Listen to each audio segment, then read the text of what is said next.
तफसीरुल कुरान महफिलेर आजकेर এই তৃতীয় দিবসে এ পাক জলসায় শরীক হওয়ার তৌফিক দান করলেন। ওই মহান মাহবুদের দরবারে আমরা কালেমাতুশ শুকর আদায় করছি। সবাই পড়ুন আলহামদুলিল্লাহ।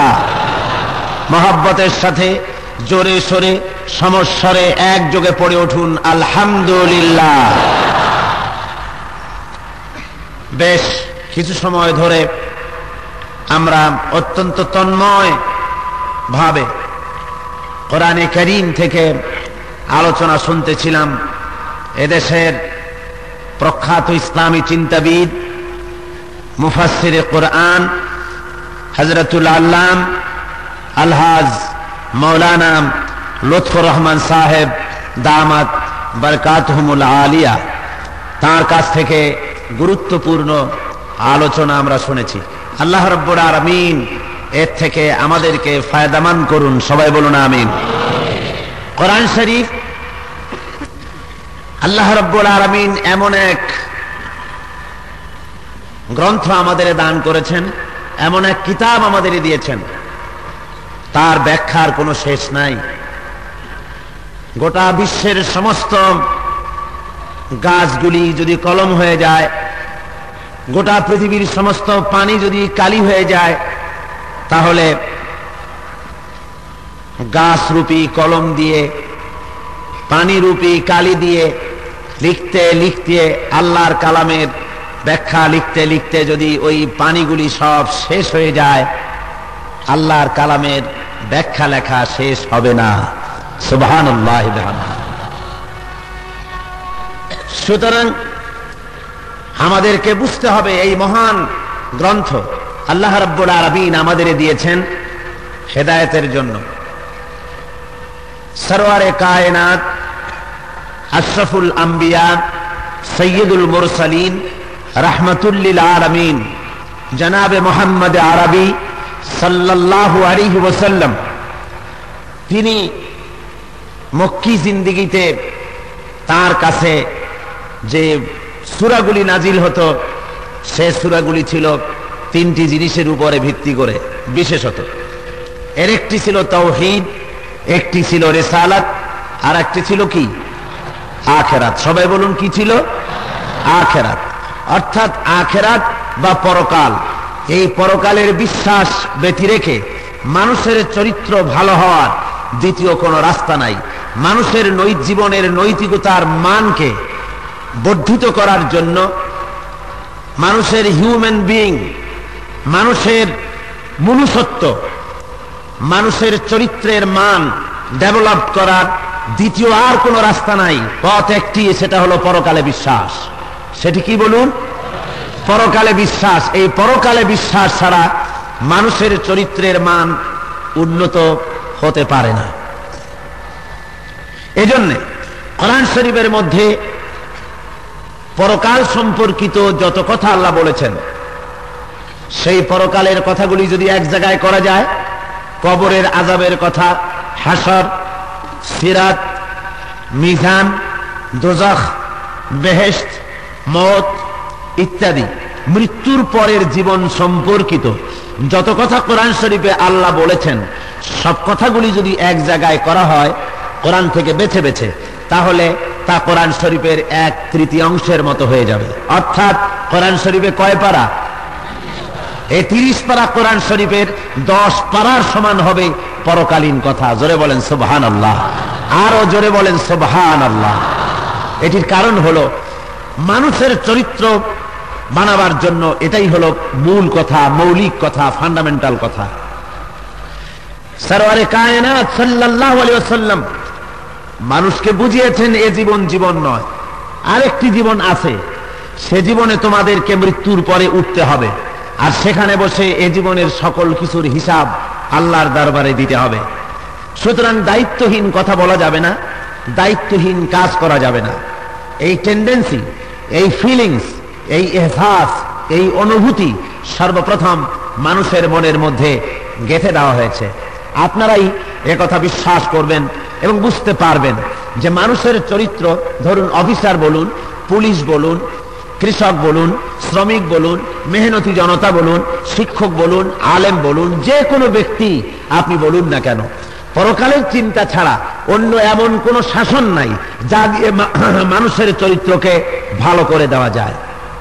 আপনারা যদি বলেন যে শাসন হলে পরে, কঠোর শাসন হলে পরে তাহলে মানুষের চরিত্র ভালো হওয়ার একটা পথ থাকে, তাহলে কঠোর শাসন, সিভিল অ্যাডমিনিস্ট্রেশন দিয়ে যখন মানুষকে শাসন করা যায় না, রক্ষা করা যায় না দেশ, এরপরে মানুষের হাতে থাকে সামরিক আইন দেওয়া, মার্শাল ল দেওয়া।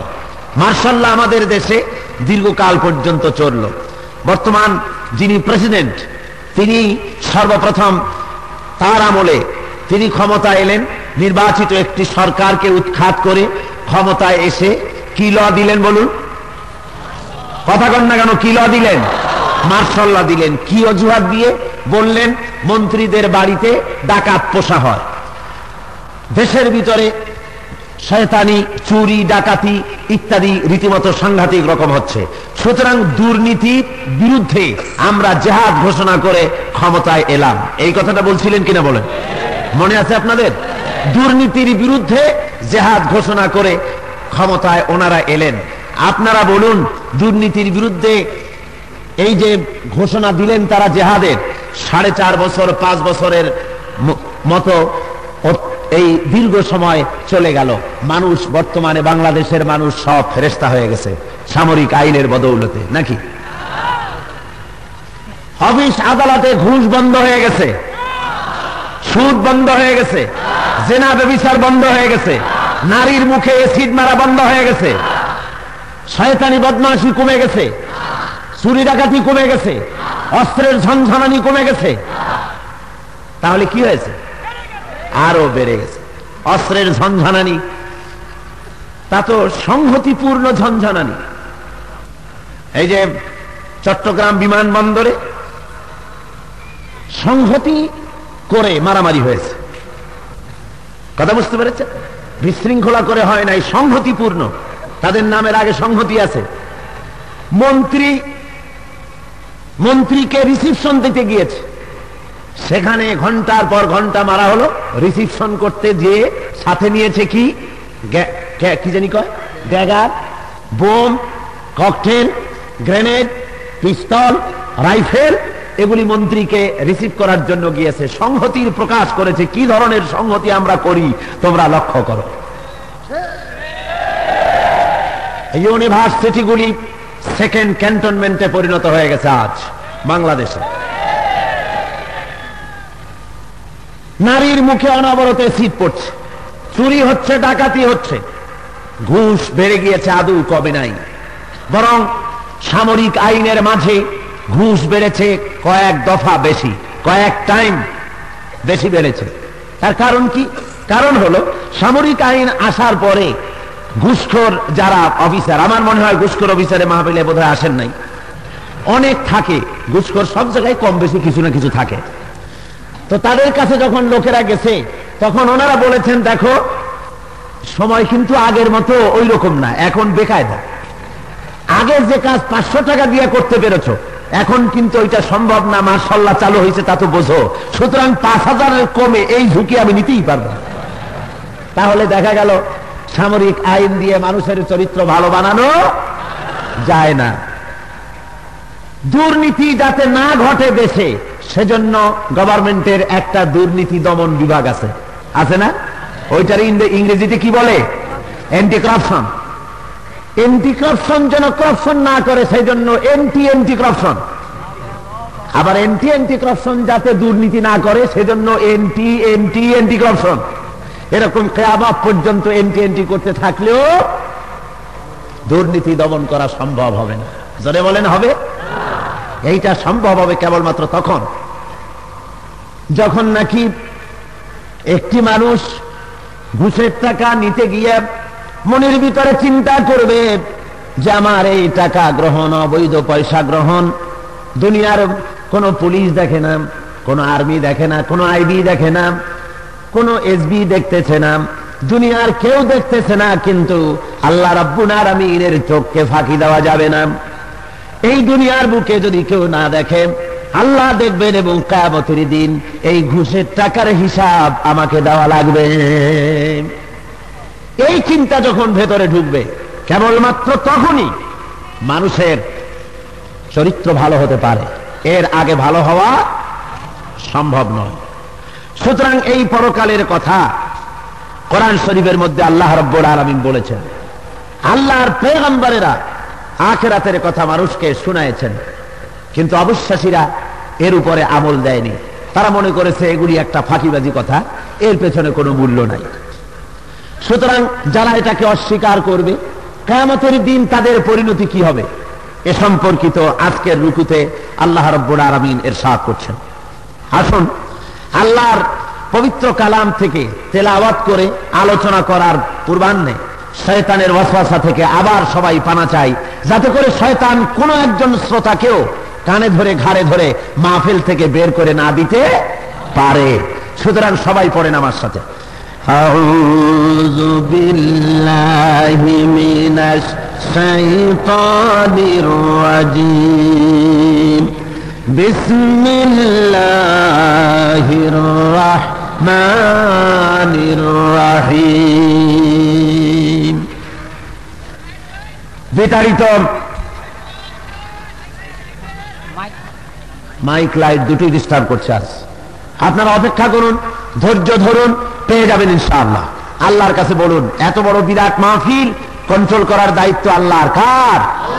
সে আল্লাহর হাতে ছেড়ে দেন না। আল্লাহ তার কোরআনের বরকতে সুন্দরভাবে সুচারু রূপে আল্লাহ পরিচালিত করবেন। জোরে বলেন আমিন, আরো জোরে বলেন আমিন, আরো জোরে বলেন আমিন। বন্ধুগণ, আমরা মহান আল্লাহ রাব্বুল আলামিনের কাছে শয়তানের ওয়াসওয়াসা থেকে পানাহ চাই। পরম করুণাময় রহমানুর রহিম আল্লাহ রাব্বুল আলামিনের নামে শুরু করা হচ্ছে। সূরা আল মুমিন দ্বিতীয় রুকু, গতকাল প্রথম রুকু আলোচনা করা হয়েছে।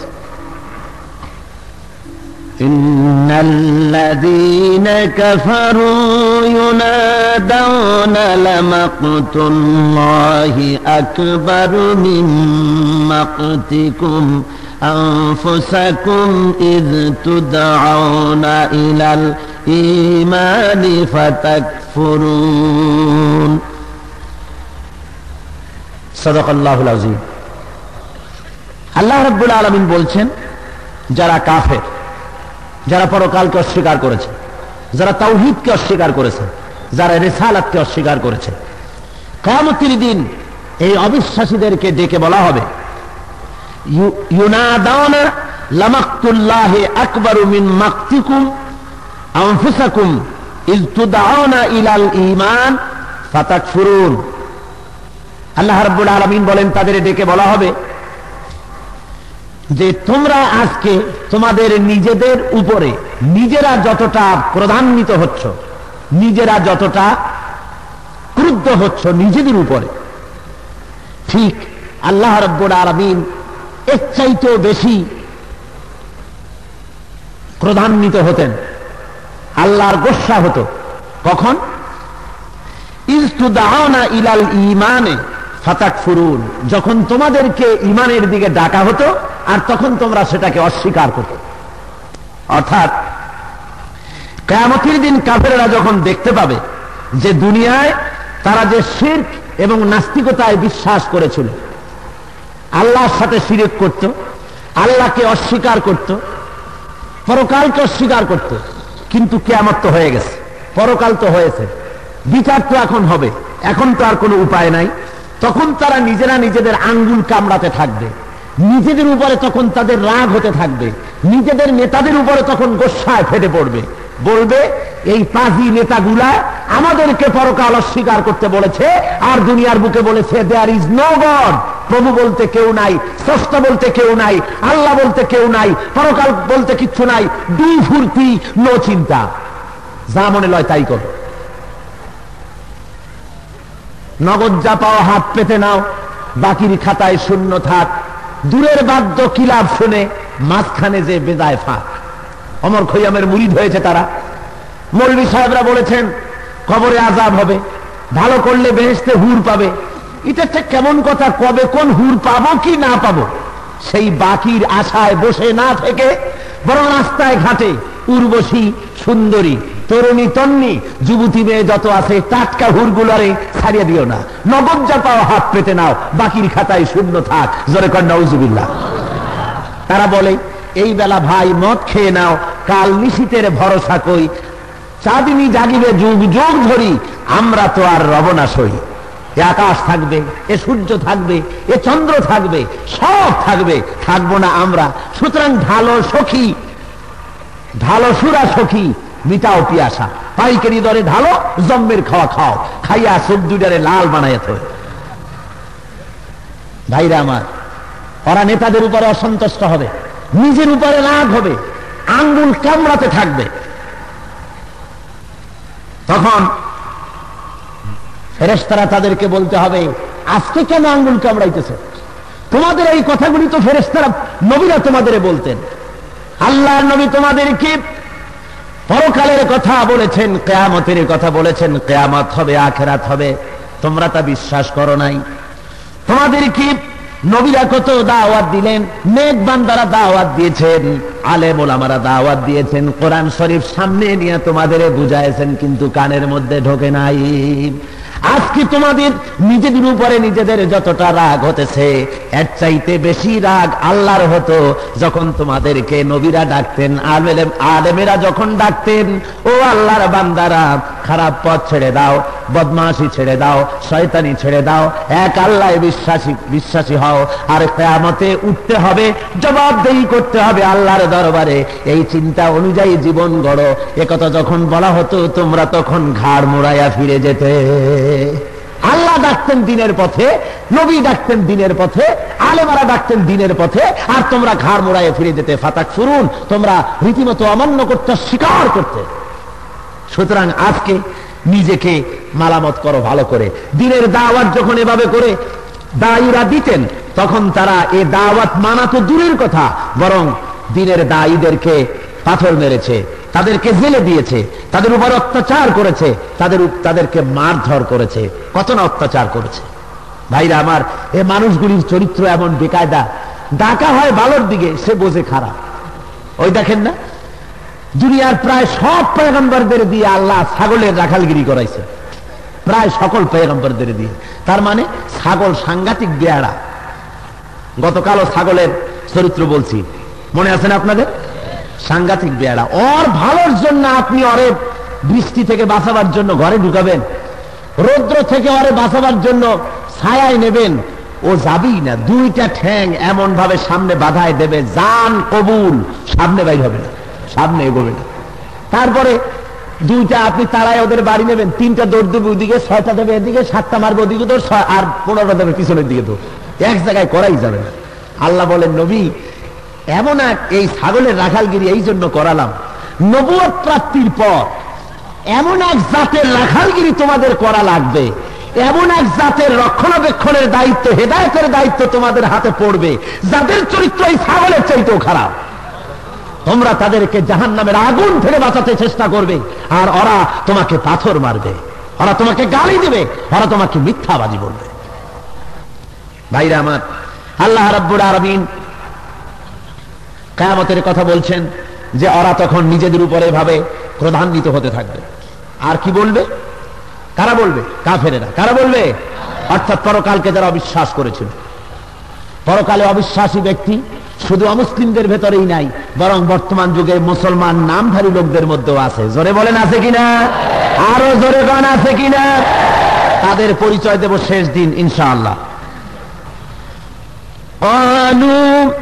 ربنا أمتنا اثنتين وأحييتنا اثنتين فاعترفنا بذنوبنا فهل إلى خروج من سبيل। কাফেরেরা বলবে, রব্বানা, হে আমাদের প্রভু, তুমি আমাদেরকে দুইবার জীবন দিয়েছো, দুইবার মৃত্যু দিয়েছো। ফাতারাফনা বিযুনুবিনা, আমরা আমাদের অপরাধ স্বীকার করতেছি, আমরা আমাদের গুনাহের স্বীকার করতেছি, আমরা ভুল করেছি, আমরা যে গুনাহ করেছি তা আমরা স্বীকার করছি। ফাহাল ইলা খুরুজ মিন সাবিল, আজকের এই অবস্থা থেকে বেরিয়ে যাওয়ার কোন পথ কি আছে? হায় আল্লাহ, এইখান থেকে এই যে ভীষণ বিভীষিকাময় দৃশ্য, এই যে আযাব আর গজব, এর থেকে বেরিয়ে যাওয়ার কোন পথ কি আছে? আমরা আমাদের দোষ স্বীকার করতেছি, ভুল স্বীকার করতেছি, বেরোবার পথ আছে? এটি হলো আয়াতের তরজমা। এখন এই দুইবার মৃত্যু আর দুইবার জীবনের কথা, এটা সূরা বাকারার মধ্যে বলা হয়েছে। আল্লাহ রাব্বুল আলামিন বলেন, কাইফা তাকফুরুনা বিল্লাহি ওয়া কুনতুম আমওয়াতান ফাআহইয়াকুম সুম্মা ইউমীতুকুম সুম্মা ইউহয়ীকুম সুম্মা ইলাইহি তুরজাউন। আল্লাহ রাব্বুল আলামিন বলেন, কেমন করে তোমরা সেই আল্লাহর সঙ্গে নাফরমানি করো, নাশকরি করো, কুফরি করো, যিনি তোমাদেরকে তোমরা নিষ্প্রাণ ছিলে, মৃত্যু ছিলে, তোমাদের জিন্দা করলেন, আবার তোমাদের মৃত্যু করবেন, আবার তোমাদের জিন্দা করবেন। তাহলে জিন্দা হলো দুইবার আর মরা হলো কয়বার? কথা কন না কেন, বুঝেন না? দুইবার জিন্দা, দুইবার মরা, দুইবার। কাফেররা তিনবারের কথা বিশ্বাস করত, চারটা বিশ্বাস করত না। কাফেররা মনে করত নিষ্প্রাণ ছিলাম সেটা ঠিক, জিন্দা হয়েছি সেটাও ঠিক, মরে যাব সেটাও ঠিক। যেহেতু তিনটা দৃশ্য তাদের চোখের সামনে ছিল, তারা দেখতো আমাদের অস্তিত্ব ছিল না, অস্তিত্ব হলো, আবার আমরা মরে যাব, কিন্তু পুনরুজ্জীবন হওয়া লাগবে, পুনরুত্থান হতে হবে, কিয়ামতের দিন আল্লাহ রাব্বুল আলামিন যে উঠাবেন, এই কথা তারা কিছুতেই বিশ্বাস করত না, তাদের মাথার মধ্যেই ঢুকতো না। হুজুর সাল্লাল্লাহু আলাইহি ওয়াসাল্লামকে তারা এই ব্যাপারে মাথা খারাপ বললো তাওহীদের কথা বলেছে, তা নয় একটা কথা, রিসালাতের কথা বলছে, তাও নয় একটা কথা, কিন্তু আখিরাতের কথা বলে এটা কি কথা?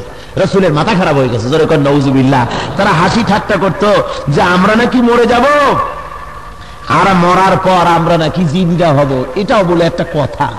এই নিয়ে তারা ঠাট্টা করত, বিদ্রুপ করত, মজাক করত, তারা হাসি তামাশা উড়াতো। তারা বলতো পরকাল সম্পর্কে, ওরা বলতো ইন হিয়া ইল্লা হায়াতুনা দুনিয়া ওয়া মা নাহনু বিমাবউসিন, এই দুনিয়ার জীবনটাই একমাত্র জীবন, আর মৃত্যুর পর আমাদের কখনোই জিন্দা হওয়া লাগবে না। হাড়গোড় যখন গলে যাবে আমাদের, তখন আবার নাকি আমাদের জিন্দা করা হবে, এ বলে তারা হাসতো, তামাশা করতো। এটা একটা কথা?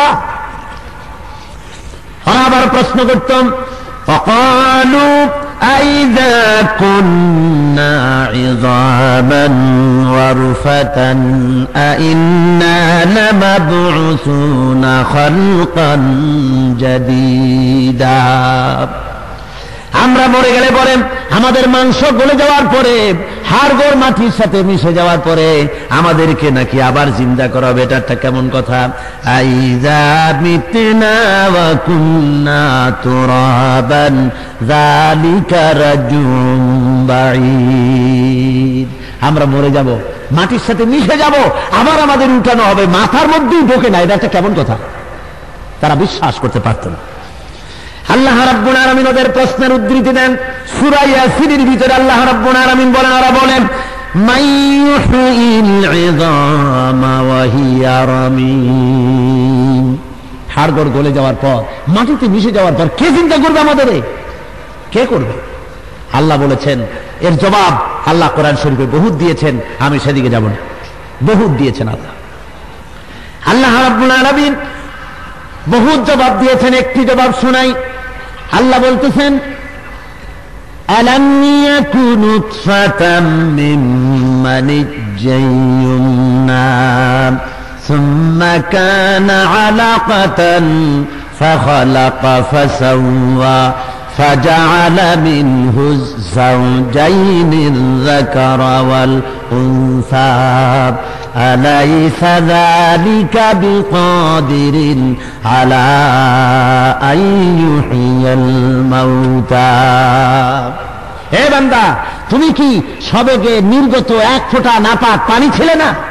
সেখান থেকে আমি তোমাকে সুগঠিত করেছি, সুন্দর করে সুবিন্যস্ত করে মানুষের আকারে মায়ের পেট থেকে বের করেছি।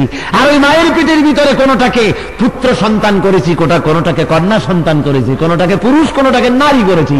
এই অবস্থা যে আল্লাহ করেছেন সেই আল্লাহ তোমাকে আলাইসা যালিকা বিকাদিরিন আলা ইউহিয়াল মাউতা, সেই খোদার পক্ষে কি এটা সম্ভব নয় যে আবার মৃত্যুর পরে তোমাকে চিন্তা করতে পারবেন? সম্ভব নয়?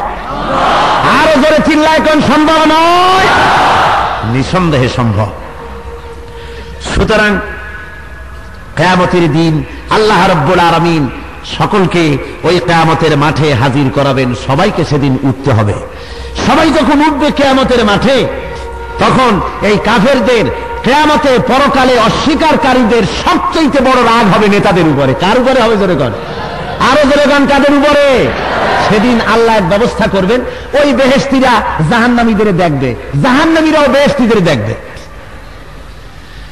জাহান্নামীরা দেখবেন আমরা যে পরকালের দাওয়াত আমাদের যারা দিয়েছিল, ওরা তো বেহেশতের ভিতরে কত আনন্দে আছে, আহারে ওরা কত শান্তিতে আছে, আর আমরা জাহান্নামে গেলাম অমান্য করে তাদের কথা।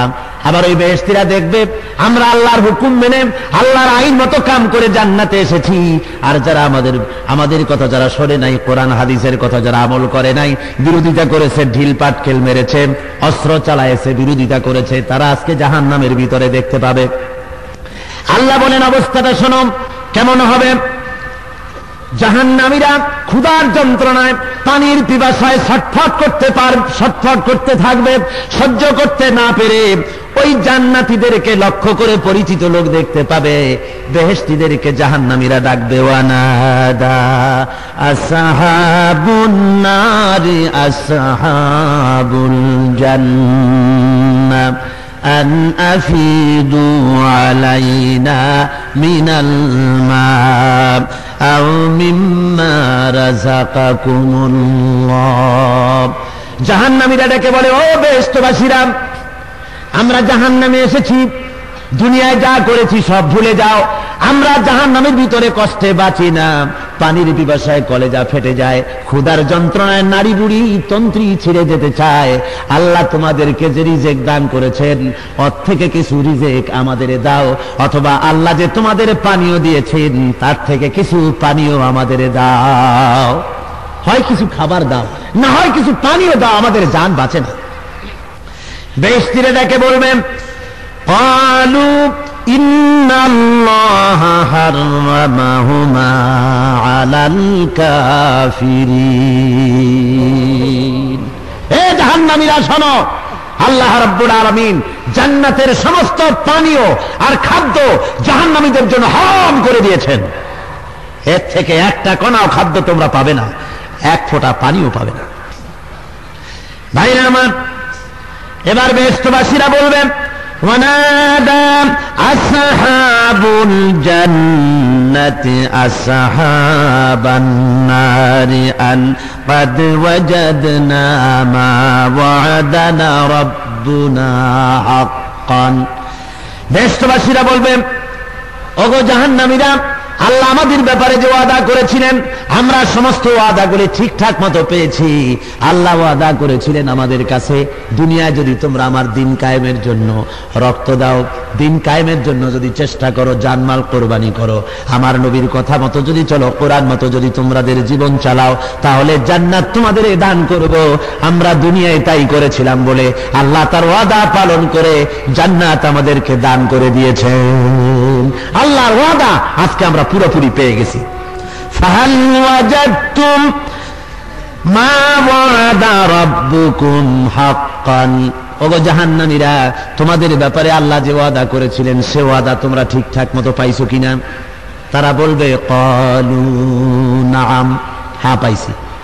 আল্লাহ ওয়াদা করেছিলেন, আল্লাহর সঙ্গে বিরোধিতা করলে, তাওহীদ ও রিসালাত আখিরাত যদি না মানে, যদি আল্লাহর দ্বীনের সঙ্গে বিরোধিতা করে, তাহলে আল্লাহ রাব্বুল আলামিন তাদেরকে জাহান্নামে দিবেন। এই কথাগুলি জাহান্নামীরা বলবে, কাফেরেরা বলবে, ওয়াদা মতো কাম হয়ে গেছে, আমরা আজকে জাহান্নামে এসেছি। ভাইরা আমার, ওই দিনে আল্লাহ রাব্বুল আলামিন ওই কিয়ামত সম্পর্কে বলেন, কিয়ামতের দিন আল্লাহর এই পরকালকে যারা অস্বীকার করেছে, আল্লাহর আয়াতকে যারা অস্বীকার করেছে, আল্লাহর জান্নাতে যাওয়ার জন্য তাদের কোনো সূরত নাই, বেহেশতে তারা যেতে পারবে না। সেদিন নেতা এবং অনুসারীদের মধ্যে ঝগড়া লেগে যাবে। কাদের মধ্যে লাগবে? কোন নেতার আর অনুসারী? নেতার অনুসারীদের মধ্যে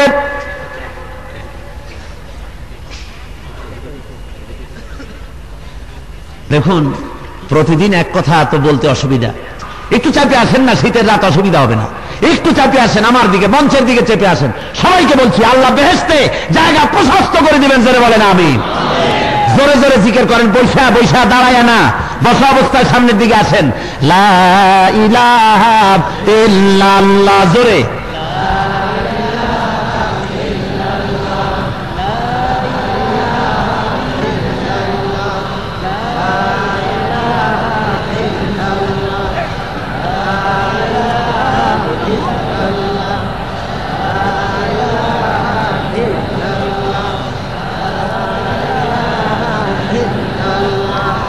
লা ইলাহা ইল্লাল্লাহ, লা ইলাহা ইল্লাল্লাহ, লা ইলাহা ইল্লাল্লাহু মুহাম্মাদুর রাসূলুল্লাহ। বসে পড়ুন, আর এক সেকেন্ডও দাঁড়াতে দেওয়া হবে না। বসেন। এই ছেলেরা কোথায় যাচ্ছে? বসো ওখানে। আপনার পাশে যে দাঁড়ায় তাকে সেখানে বসাই দেবেন, কাউকে হাঁটতে দিবেন না। বন্ধুগণ, কিয়ামতের দিন ঝগড়া হবে নেতার মধ্যে আর কার মধ্যে? অনুসারীদের মধ্যে।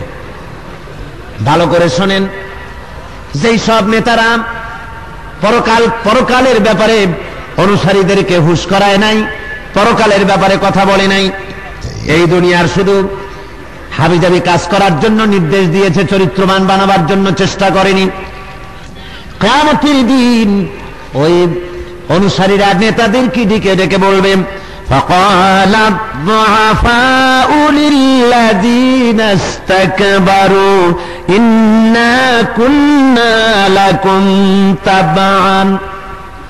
অনুসারীরা বলবে কিয়ামতের দিন, ও আমার নেতারা, দুনিয়ার বুকে আমরা তোমাদের অনুসারী ছিলাম, তোমরা যা বলতে আমরা তাই শুনতাম, তোমরা বলতে দেওয়ালে দেওয়ালে লেখো, আমরা তাই লিখতাম, তোমরা বলতে অমুকের বাড়ি যায় বোমা ফাটায় আসো, তাই ফাটাইছি। ঠিক কিনা? তোমরা বলেছো অমুক দলকে পিটাও, তাই পিটায় আসছি। তোমরা বলেছো জবাও করো, মানুষ জবাও করছি। তোমরা বলেছো অমুক জায়গা লুট করে আসো, তাই করেছি। নেতারা তোমরা যা বলেছো আমরা তাই শুনেছি দুনিয়ার ময়দানে। فهل أنتم مغنون عنا من عذاب الله من شيء। ও নেতারা, দুনিয়ায় তো সব কথা শুনেছি, আজকে কি তোমরা পারো আল্লাহর কঠিন শাস্তি থেকে আমাদেরকে একটুখানি রক্ষা করতে পারো? ভাইরা আমার, অনুসারীরা যখন এ ধরনের কথা বলবে, এ ধরনের প্রশ্ন যখন অনুসারীরা নেতাদেরকে বলবে, নেতারা তখন বলবে, قالوا لو هدانا الله لهديناكم। নেতারা বলবে, আল্লাহ যদি আমাদের হেদায়েত দিতেন তাহলে আমরাও তোমাদের হেদায়েত দিতাম। তার মানে হলো দুনিয়ায় আমরা গোমরাহ ছিলাম, তোমাদেরও হেদায়েত দিতে পারি নাই। যে সব নেতারা বোমাবাজি করতে বলে, দেওয়ালে দেওয়ালে লিখতে বলেছে, বন্দুকের নল হইতে রাজনৈতিক ক্ষমতা বেরিয়ে আসে, আগুন জ্বালাও, পোড়াও, মারো, কাটো, এই উচ্ছৃঙ্খলতার কথা যারা বলেছে,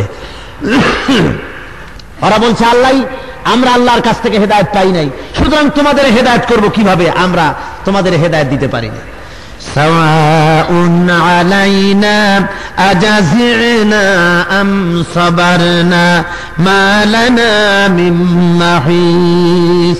আজকে ধৈর্য ধরো আর ধৈর্য নাই ধরো, যেটাই করো না কেন, আজকে তোমাদেরও যে অবস্থা আমাদেরও সেই অবস্থা।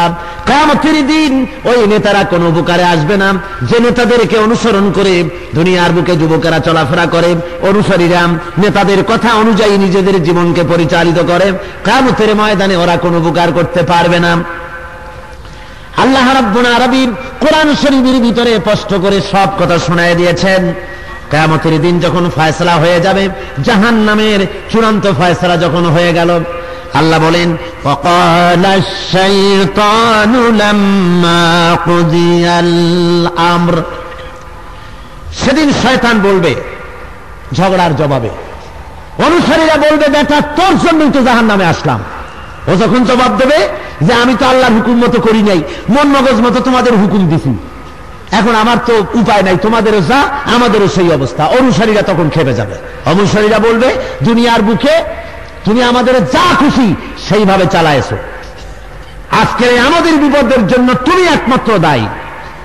শয়তান তখন বলবে, নেতারা তখন বলবে, চূড়ান্ত ফয়সালা যখন হয়ে যাবে তারা বলবে ইন্নাল্লাহা ওয়া'আদাকুম ওয়া'দাল হক ওয়া ওয়া'আদতুকুম ফাখলাফতুকুম, আল্লাহ রাব্বুল আলামিন ওয়াদা করেছিলেন, তার ওয়াদা তিনি পালন করেছেন, আর আমি ওয়াদা করেছিলাম আমি তা খেলাফ করলাম।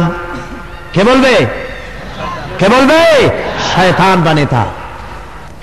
আল্লাহ ওয়াদা করেছিলেন দুনিয়ায় ভালো কাজ করলে পরে, তাওহীদ রিসালাত আখিরাতে বিশ্বাস করে জীবন গড়লে পরে জান্নাত পাওয়া যাবে, আর কিয়ামতের দিন আল্লাহ খুশি হয়ে যাবেন। আল্লাহ তার ওয়াদা রক্ষা করেছেন। আমি বলেছিলাম বেহেশত নাই, দোজখ নাই, আল্লাহ নাই, পরকাল নাই, আমি যা বলেছিলাম দুনিয়ায়, আজকে তার খেলাফ করলাম। কি করবে তোমরা আমার? আজকে কেন আমার দোষ দাও? শয়তান বলবে, নেতারা বলবে, আল্লাহ রাব্বুল আলামিনের কথাগুলি পয়গম্বরেরা আর আলেমেরা তোমাদের কাছে কোরআন খুলে খুলে বলেছে পরকাল আছে, আল্লাহর কাছে জবাবদিহি করা লাগবে, হাদিস দিয়ে বলেছে, কোরআন দিয়ে বলেছে। ওয়ামা কানা লি আলাইকুম মিন সুলতান, আলেমদের কাছে দলিল ছিল, নবীদের কাছে দলিল ছিল, কোরআন দিয়ে তারা বলেছে, হাদিস দিয়ে বলেছে, আর আমার কাছে দলিল ছিল না। ওয়ামা কানা লি আলাইকুম মিন সুলতান, আমার কাছে দলিল ছিল না, আমি তো কোরআন দিয়ে কই নাই, আমি তো হাদিস দিয়ে বলি নাই। আমি কি করেছি? আমি একটাই কাম করেছিলাম, ইল্লা আন দাউতুকুম ফাস্তাজাবতুম লি, আমি শুধু একটা কাজ করেছিলাম, বেশি কিছু করি নাই, দলিল টলিলের ধার ধারি নাই, কোরআন হাদিসের কাছে যাই নাই, শুধু মঞ্চের উপরে খদ্দরের জামা গায়ে দিয়া বলেছিলাম ভাইয়ের আমার, বোনের আমার, পরকাল নাই, আল্লাহ নাই, রাসূল নাই, কেউ নাই, দেয়ার ইজ নো গড। এখানে যদি বাঁচতে চাও তাহলে বিদেশের নয়, দেশীয় গাছগাছরা, ফল মূল লতা পাতা দিয়া সমাজতন্ত্রের স্বর্ণ ঘটিত মকর ধ্বজ বানাই আনছি, খাইলেই রোগ ভালো হয়ে যাবে। সুতরাং আমি তো শুধু একটা ডাক দিছিলাম, আর তোমরা কি করলে? আমি দিলাম ডাক যে এই পথে তোমাদের মুক্তি, এই পথে নাজাত, খেতে পারবে, পড়তে পারবে, মুক্তি পাবে, এটাই একমাত্র পথ। ফাস্তাজাবতুম লি, অগ্র পশ্চাৎ কিছুই চিন্তা করলা না যে আমি কোরআন দিয়া বললাম কিনা, হাদিস দিয়া বললাম কিনা, আমার চরিত্র আছে কিনা, তাও চিন্তা করো নাই। যে নেতাগুলি মঞ্চের উপরে দাঁড়ায় এ ধরনের বক্তব্য রাখলেন, বউ ছাড়া আরো কত মেয়ে লোকের সাথে অবৈধ সম্পর্ক আছে, কে তার খবর রাখে? কত মদ, কত জেনা, কত চুরি, কত ডাকাতি। এই ধরনের একটা নেতা দাঁড়িয়ে বলল, আর অমনি অগ্র পশ্চাৎ চিন্তা না করে ডাক দিল, আর পিছনে মিছিল, পিছনে লাইন, পাইকারি দরে পিছনে আমার ভাই, তোমার ভাই, উল্লুক ভাই বলে স্লোগান দিলে। আশ্চর্য কথা, এদের পিছনে দৌড়ালে।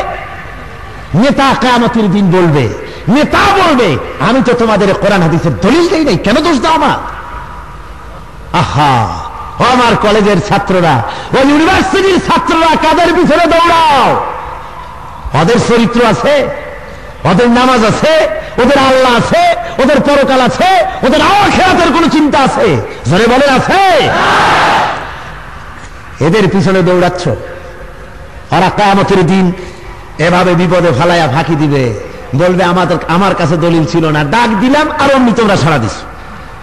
নেতারা তখন বলবে ফালা তালুমুনি ওয়ালুমু আনফুসাকুম, আজকে আমাকে মালামত করো না, আজকে আমাকে দোষারোপ করো না, আমার মাথায় দোষ চাপাইয়া দিও না, বরং নিজের কপালে নিজেরা করাঘাত করো, আমারে দোষ দিয়া লাভ নাই। নিজের কপালে নিজে করাঘাত করো। আমার পিছনে আসছিলা কেন? নেতারা বলবে। কে বলবে? নেতারা বলবে। আমার পিছনে আসলে কেন?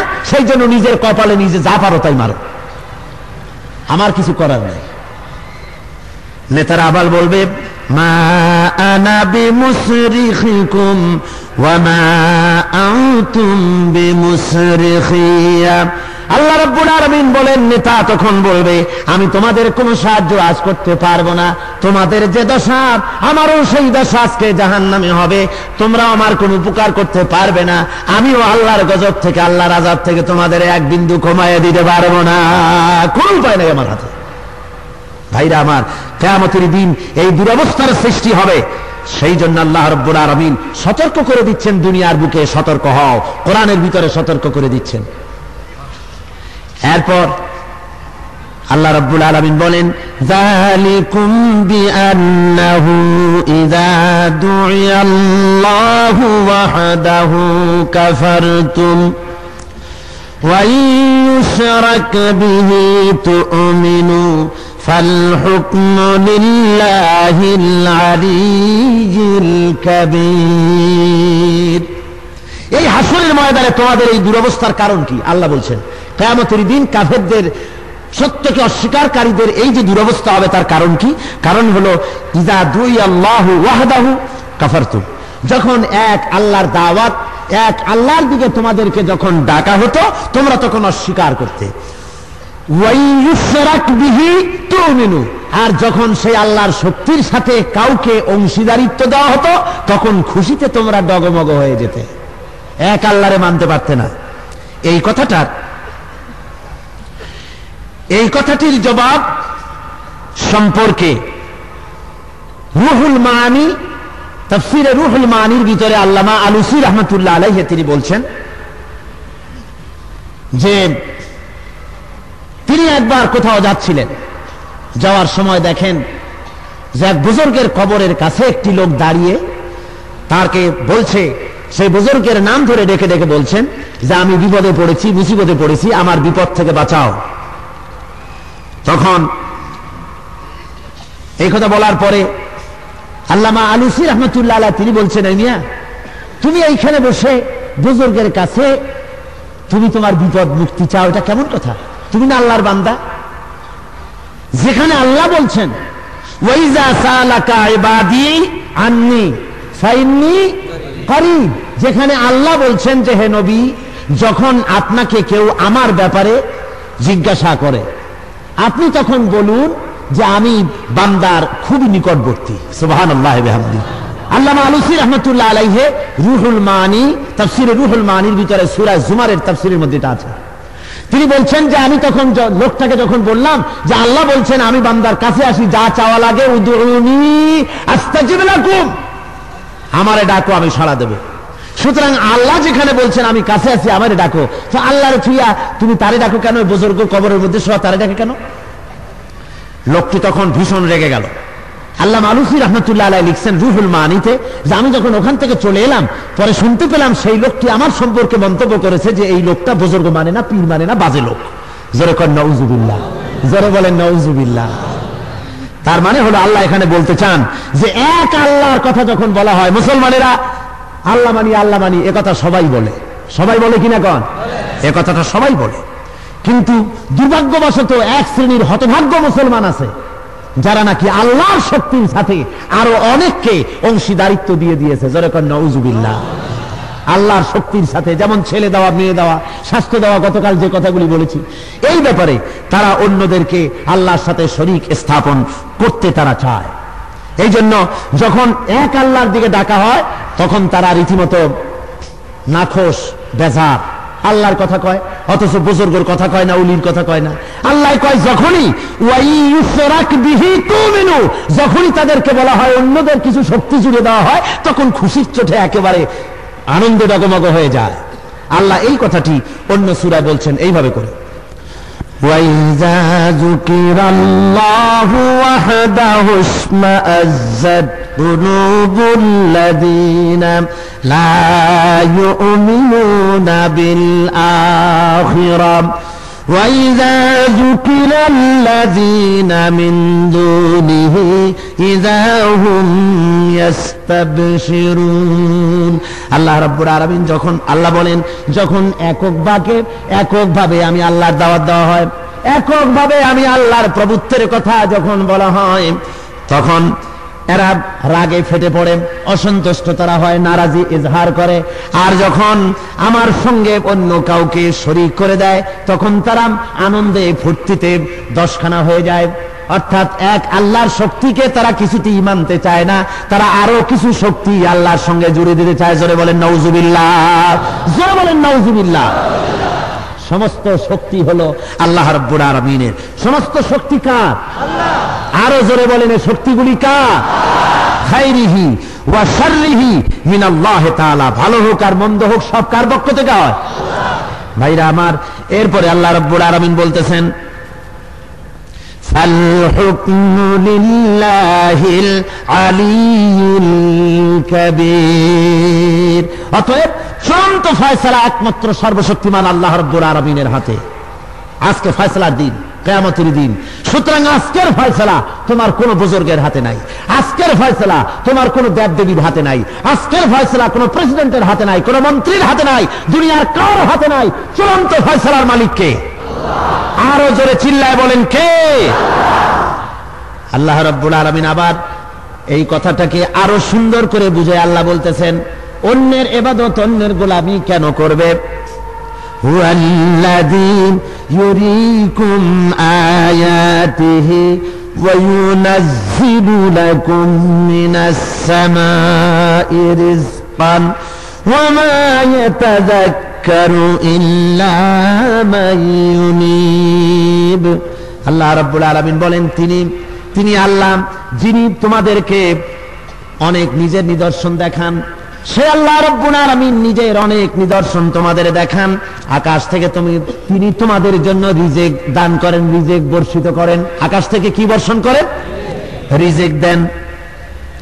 ওয়া মা ইয়াতাযাক্কারু ইল্লা মান ইউনীব।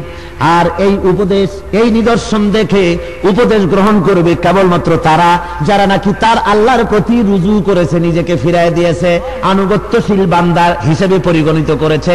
তারাই কেবলমাত্র এই নিদর্শন থেকে উপদেশ নিতে পারবে। কিরকম? আল্লাহ বলছেন, আমি আমার অনেক নিদর্শন তোমাদের দেখাই, যেমন আকাশ থেকে তোমাদের রিজিক দেই। আকাশ থেকে রিজিক দেওয়ার অর্থ, এখানে রিজিক অর্থ হলো বৃষ্টি। এখানে রিজিক অর্থ কি? বৃষ্টি। মানুষেরা যা খায়, রিজিক বলতে যা বুঝায় সব বৃষ্টির অবদান। এই অবদান কার? বৃষ্টি নাজিল করে কে? আল্লাহ। এই বেল খান, তাল খান, আলু খান, গম খান, মাছ খান, গোশ খান, দুধ খান, যা কিছুই খান না কেন সবকিছুই বৃষ্টি। আপনি বলবেন যে দুধ খেয়ে তা বৃষ্টি কেমন? ঘাস যদি না হইতো তাহলে দুধ কি আসতে পারতো? কি বলেন, আসতে পারতো? সমস্ত মানুষে যা খায় তার উৎস হলো বৃষ্টি। উৎস কি? আল্লাহ বলেন, আমি এই বৃষ্টি দিলাম, এটি আমার নিদর্শনাবলীর মধ্যে অন্যতম একটি নিদর্শন। এই বৃষ্টি কেমনে দেই? আল্লাহ রাব্বুল আলামিন বলেন, আল্লাহুল্লাযী আরসালার রিয়াহা ফাতুসিরু সাহাবান فسقناه إلى بلد ميت فأحيينا به الأرض بعد موتها كذلك النشور। আল্লাহ রাব্বুল আলামিন বলেন, সমুদ্রের নদী নালার লবণাক্ত পানিগুলিকে মেঘমালায় পরিণত করি, বাষ্পীয় আকারে উত্থিত করে নদীর পানি, সমুদ্রের পানি বাষ্পীয় আকারে উত্থিত করে মেঘ বানায় দেয়। আর বাতাসকে বলি, এ বাতাস এই মেঘকে টেনে নিয়ে যা চট্টগ্রামের আকাশের উপরে। আপনারা আবার খুশি হবেন না যে চট্টগ্রাম বুঝি আছে কোরআন শরীফে? বললাম আমি, এখানে চলে এলো বৃষ্টি। আল্লাহর বৃষ্টি যখন আল্লাহ দিবেন, মেঘকে হুকুম করে দিলেন, বাতাসে মেঘকে এনে উপস্থিত করে দিল। আল্লাহ বলেন, এবার বৃষ্টি বর্ষণ কর। ফোঁটা ফোঁটা বৃষ্টি পড়লো। আল্লাহ বলেন, ওই বৃষ্টির পানি পাইয়া মরা জমিন জিন্দা হয়ে গেল, মরা জমিন জিন্দা হয়ে গেল। নববধূ যেমন গর্ভধারণের প্রস্তুতি নেয়, আমার বৃষ্টির পানি পায়া জমিন, মৃত্যু জমিন ফসল ধারণের জন্য প্রস্তুতি নিল। জোরে বলেন সুবহানাল্লাহ। আল্লাহ রাব্বুল আলামিন বলেন আফারাআইতুমুল মাআল্লাযী তাশরাবুন, দেখো না তোমরা যে পানি পান করো, এই পানি আকাশ থেকে কে নাজিল করলো? আনতুম আনজালতুমুহু মিনাল মুজনি আম নাহনুল মুনজিলুন, আকাশ থেকে এই বৃষ্টির পানি কে নাজিল করলো? কোন বুজুর্গে করলো নাকি? আমি যেরকম করলো নাকি? কোন দেব দেবীতে করলো নাকি? তোমরা যাদেরকে আমার শক্তির সঙ্গে অংশীদার বানাতে চাও তারা তো কেউ করে নাই। আকাশ থেকে বৃষ্টির পানি আমি আল্লাহ রাব্বুল আলামিন নাজিল করে দিলাম। শুধু তাই নয়, বঙ্গোপসাগরের পানিগুলি জনমের মতো মিষ্টি নাকি? কি নোনা পানি মুখে দিলে পরে মুখ তিতা হয়ে যায়। আল্লাহ কয় বান্দারে বঙ্গোপসাগরের পানি উঠাইলাম আকাশের উপরে, ওই লবণাক্ত পানিগুলি বৃষ্টির আকারে যখন নাজিল করলাম তখন নোনা না মিঠা হয়ে গেল। কি হলো? আল্লাহ বলেন লাউ নাশাউ জাআলনাহু উজাজান ফালাউলা তাশকুরুন, আকাশ থেকে লবণাক্ত পানিগুলি মিষ্টি আকারে আমি বৃষ্টি করে তোমাদের মধ্যে নাজিল করে দিলাম। হায় রে মানুষ, কেন তোমরা আমার শুকর আদায় করলে না? এত সুন্দর মিষ্টি পানি দিলাম, একবার শুকর আদায় কর। পয়সা তো চাই নাই, শুকর আদায় করবি কি বলে?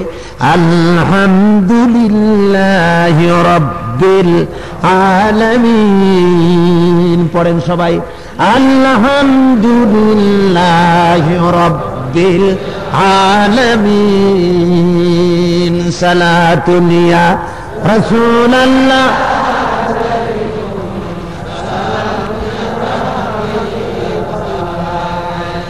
একটু মোহাব্বতের সাথে পড়েন সালাতুন ইয়া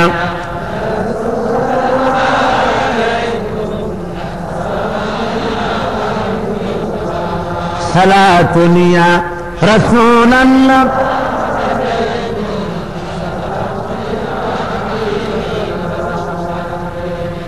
ভাইরা আমার, আল্লাহ কয় আকাশ থেকে এভাবে রিজিক দান করিয়া বৃষ্টির পানি দিয়া ফসল উৎপাদন করে খাওয়াইলাম, পেট ভরে খাইলি, একটু শুকর আদায় করলি না? এই জনমের মতো খাইয়া, আমার দরিয়ার পাঙ্গাস মাছের পেটি খাইয়া, আমার জমিনের ধানের চাউল করিয়া বিরিয়ানি খাইয়া জনমের মতো ঢেকুর দাও, একটু আলহামদুলিল্লাহ কয় না?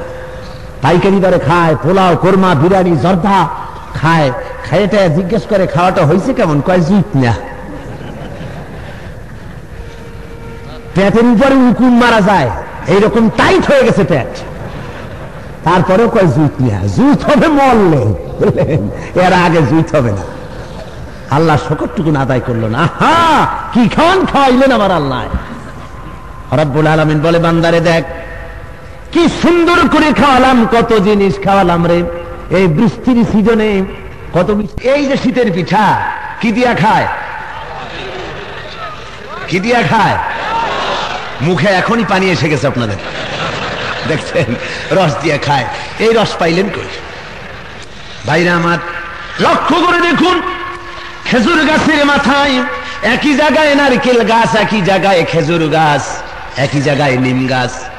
আর একটা গাছের মাথা কাটেন, খেজুর গাছের মাথা কাটলে পরে যেমন রস পাওয়া যাবে অমন রস পাওয়া যাবে নাকি? জোরে কন।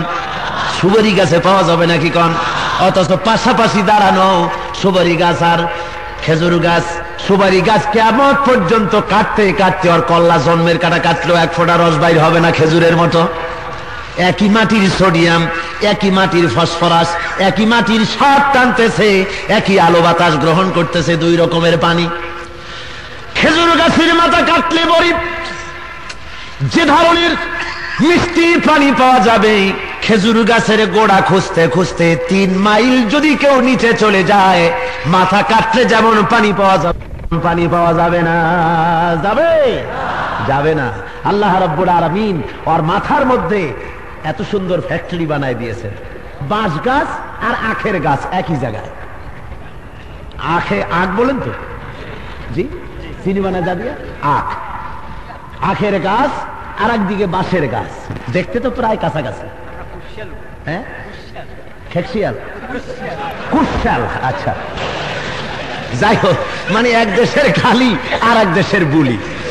এখন ওই খুশাল আর বাঁশ পাশাপাশি, বাঁশকে যদি সুগার মিলে ঢুকান, কি বলেন, চিনি হবে খুব, তাই না? কিন্তু আখ ঢুকালে পরে ঠিকই চিনি আসবে। সুবহানাল্লাহ, সুবহানাল্লাহ, সুবহানাল্লাহ বিহামদিহি। আল্লাহ কয় এমন খাওয়ান খাওয়াইলাম, শুকর আদায় করলি না। কোন বুজুর্গের কবরের কাছে যাইয়া তারপর মরণ সিঁড়ি উঠছে, আমারে খাওয়াও পড়াও, আল্লাহরে বাদ দিয়া এই নাফরমানি করা শুরু করেছো, আল্লাহ নারাজ হয়ে যান। ভাইরা আমার, এরপরে রব্বুল আলামিন বলতেছেন ফাদউল্লাহ মুখলিসিনা লাহুদ্দিন ওয়ালাউ কারিহাল কাফিরুন। হে বান্দারা, এই কথাগুলি যদি বুঝে থাকো তাহলে আমি আল্লাহর জন্য, আমি আল্লাহকে ডাকো। কারে ডাকো? মুখলিসিনা লাহুদ্দিন, আর খালেস ভাবে দিনকে আল্লাহর জন্য নির্দিষ্ট করে দাও। ওয়ালাউ কারিহাল কাফিরুন, তাতে কাফেরদের কলজার মধ্যে যত জ্বালা পোড়া হোক না কেন, দিন হবে খালিস ভাবে আল্লাহর জন্য। কার জন্য? কার জন্য হবে? এখন এই দিন কারে বলে? দিন বলে এখন তো রাত, সকালবেলা যেটা আসবে ওইটা দিন নাকি? কি বলেন, ওইটা দিন না। দিন হলো, দিন বলা হয়, দিন শব্দটি আরবিতে অনেক অর্থে ব্যবহৃত হয়েছে। দিন শব্দের অর্থ আধিপত্য, প্রভুত্ব, মালিকানা, অধিকার,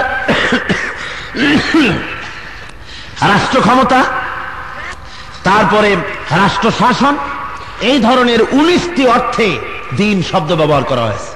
কটি অর্থে? 19টি অর্থে। এখানে দিন শব্দের অর্থ আনুগত্য।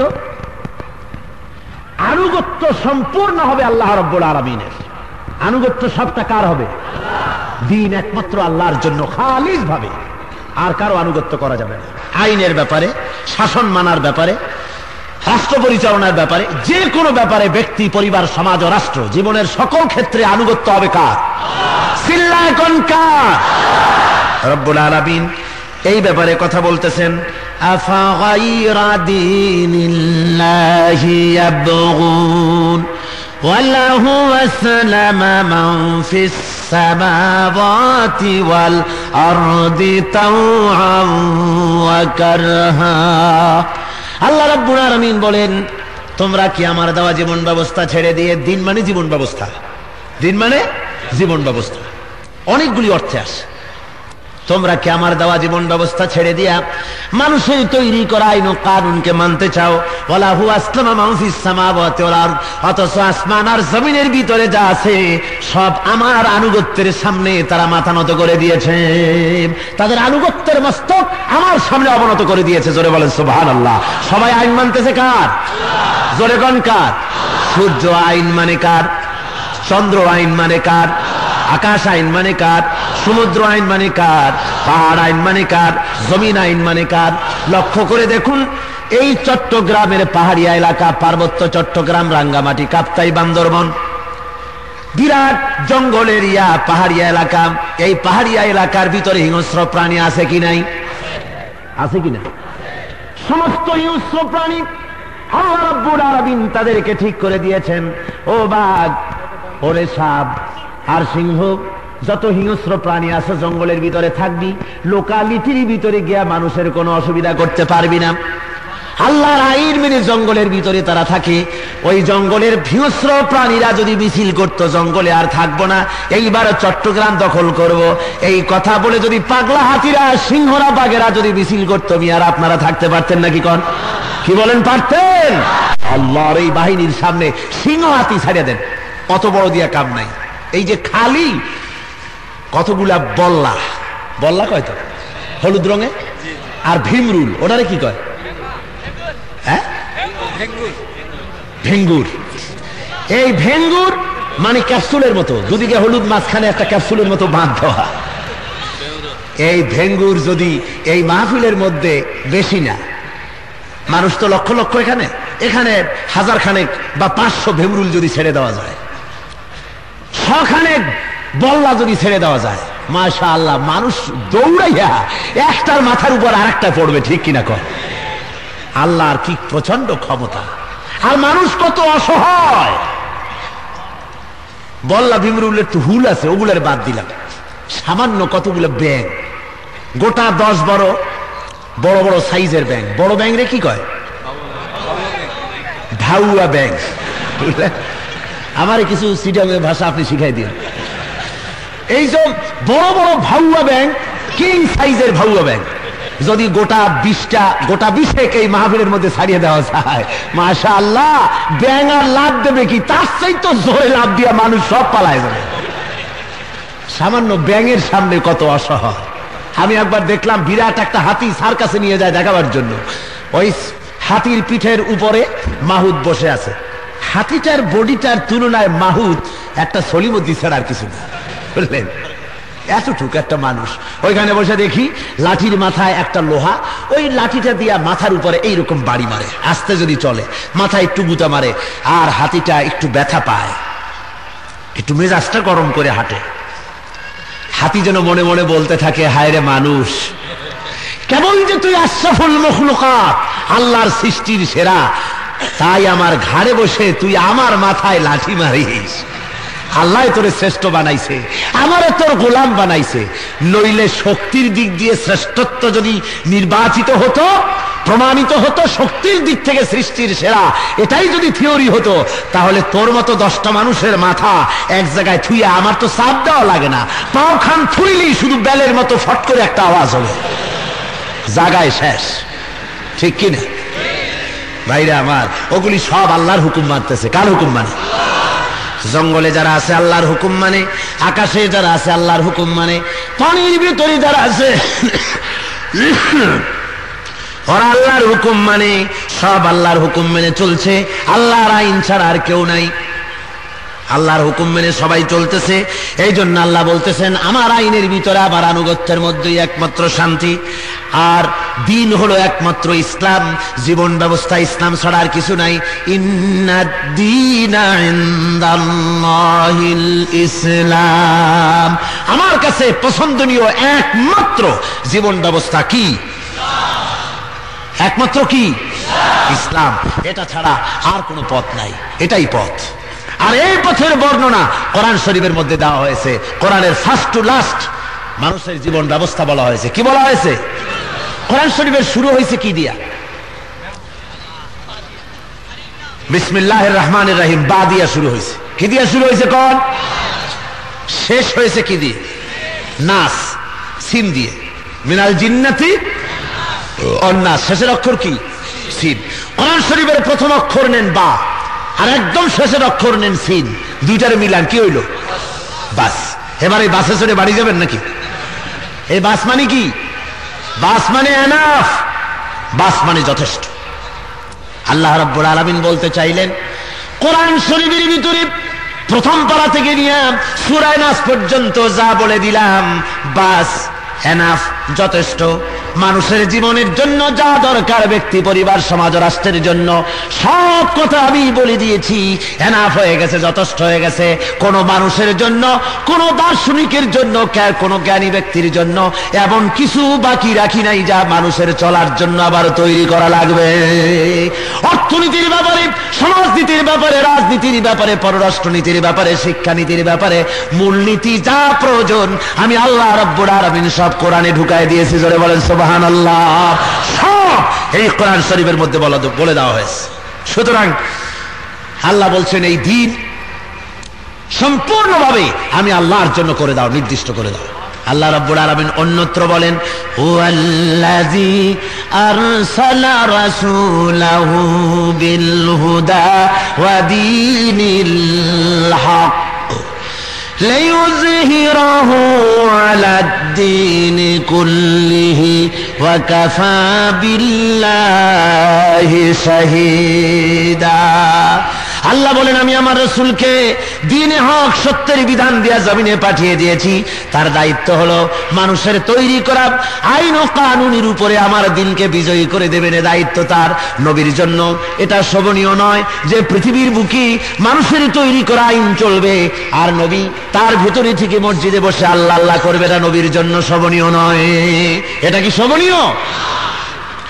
অনুরূপভাবে কোন মানুষের জন্য, কোন মুসলমানের জন্য এটা শোভনীয় নয় যে সে মসজিদে বসে জিকির করবে, আল্লাহ বিল্লাহ করবে, আর বাইরে শয়তানের রাজত্ব চলবে, দুশ্চরিত্রদের রাজত্ব চলবে, অর্থনীতি রাজনীতি মানুষের তৈরি করা আইন দিয়া চলবে, আর মুসলমানেরা শুধু নামাজ পড়বে, শুধু মিলাদুন নবীর মাস এলে পরে, রবিউল আউয়াল মাস এলে পরে ইয়া নবী সালামু আলাইকা, ইয়া রাসূল সালামু আলাইকা, ইয়া হাবিব সালামু আলাইকা, তারপরে গরম গরম 10 খান জিলাপি।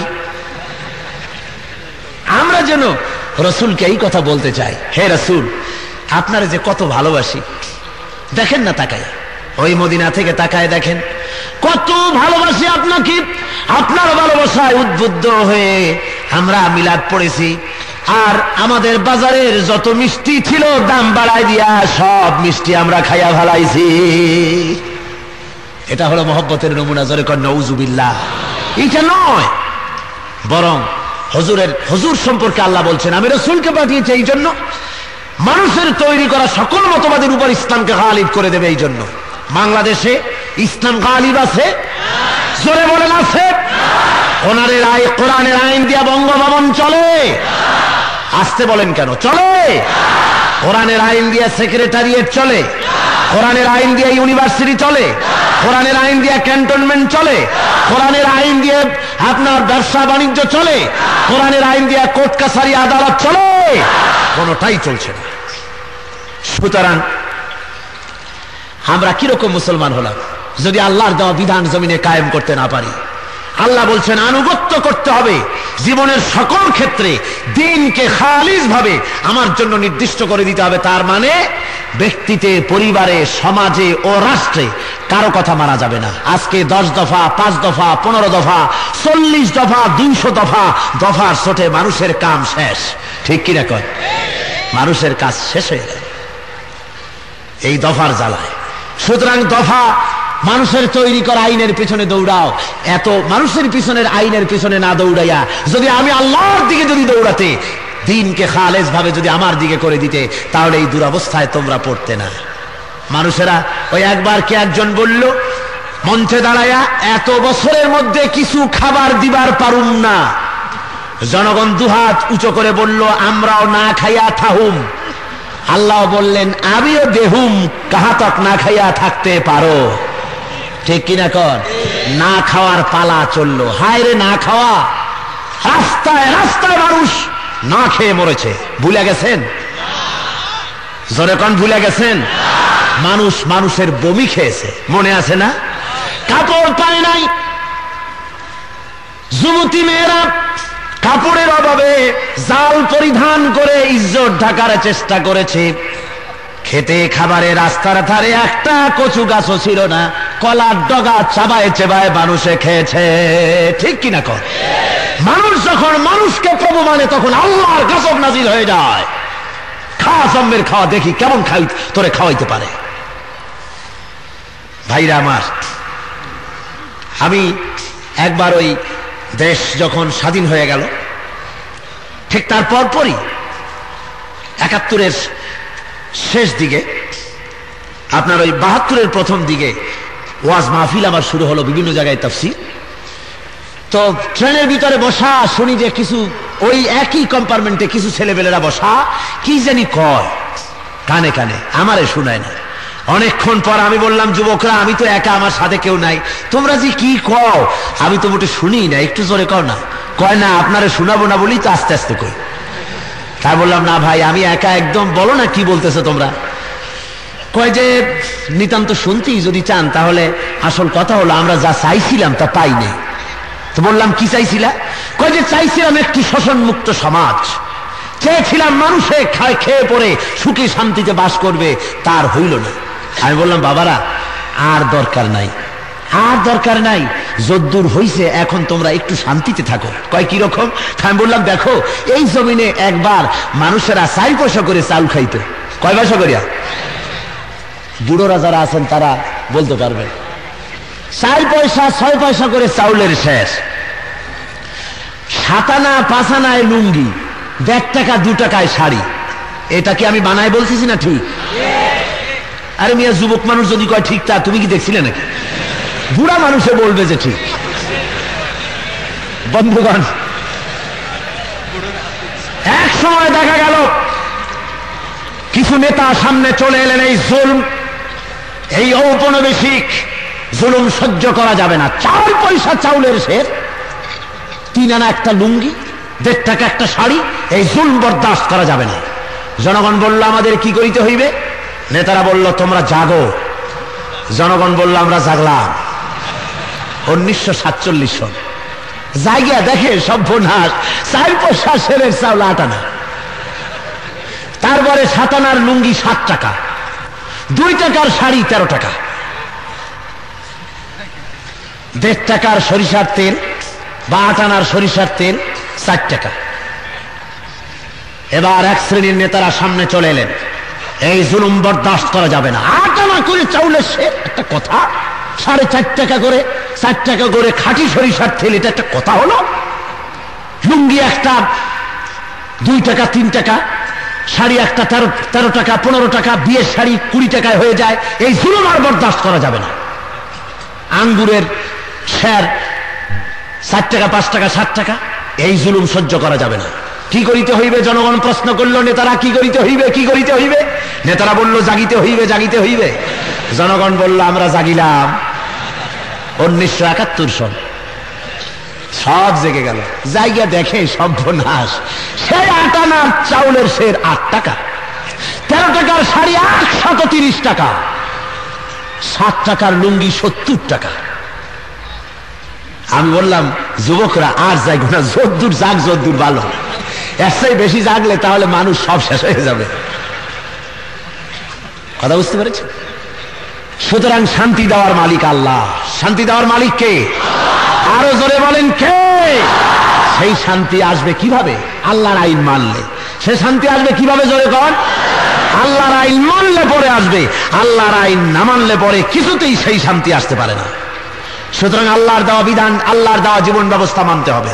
রব্বুল আলামিন বলছেন আমার দেওয়া জীবন ব্যবস্থা ছেড়ে দিয়ে কেউ যদি অন্যটা গ্রহণ করে তো কি হবে?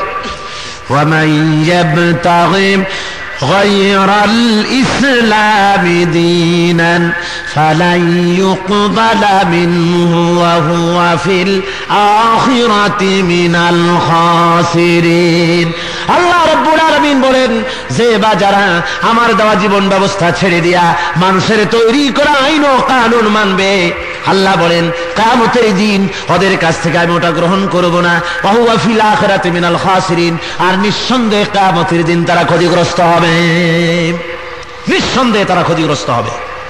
তার কাছ থেকে ওটা গ্রহণ করব না। সুতরাং দিন হবে একমাত্র আল্লাহর জন্য। আনুগত্য ভালো করে বোঝেন, ব্যক্তিতে, পরিবারে, সমাজে, রাষ্ট্রে, সব জায়গায়, অর্থনীতিতে, অর্থাৎ বঙ্গভবন থেকে শুরু করে রান্নাঘর পর্যন্ত, জন্ম থেকে শুরু করে কবর পর্যন্ত আইন চলবে কার? আপনারা যারা অফিসার মানুষ, আলেম ওলামা মানুষ, আপনারা যদি মনে করেন যে আমরা আসতে কব আল্লাহ, এটা ঠিক না। জোরে সরে বলেন আইন চলবে কার? আল্লাহ ছাড়া আর অন্য কারো আইন চলতে পারে না। এরপরে রব্বুল আলামিন বলছেন রাফিউদ দারাজাতি যুল আরশি ইউলকির রূহা মিন আমরিহি আলা মান ইয়াশাউ মিন ইবাদিহি লিয়ুনজিরা ইয়াউমাত তালাক। রাফিউদ দারাজাত, তিনি হলেন অত্যন্ত মর্যাদাশালী, যুল আরশ, আরশের মালিক। ইউলকির রূহা মিন আমরিহি আলা মান ইয়াশাউ মিন ইবাদিহি। হুজুর সাল্লাল্লাহু আলাইহি ওয়াসাল্লামের নবুয়ত নিয়ে কাফেরেরা বলতো মুহাম্মদ সাল্লাল্লাহু আলাইহি ওয়াসাল্লামকে, ওই যে কালকে বলছিলাম, বলতো যে তোমারে আল্লাহ নবী বানাইলো কেন? তুমি এত গরিব মানুষ, ধনী মানুষকে আল্লাহ নবী বানালো না কেন? এতিম দেখে নবী বানালো কেন? একজন বাপ আছে এরকম বানাইতে পারলেন না? তোমার মতো একজন গরিব মানুষকে বানাইলো। এভাবে তারা তর্ক তুলতো যে ধনী মানুষ কেন হলো না, গরিব মানুষের নবী বানাইলো কেন?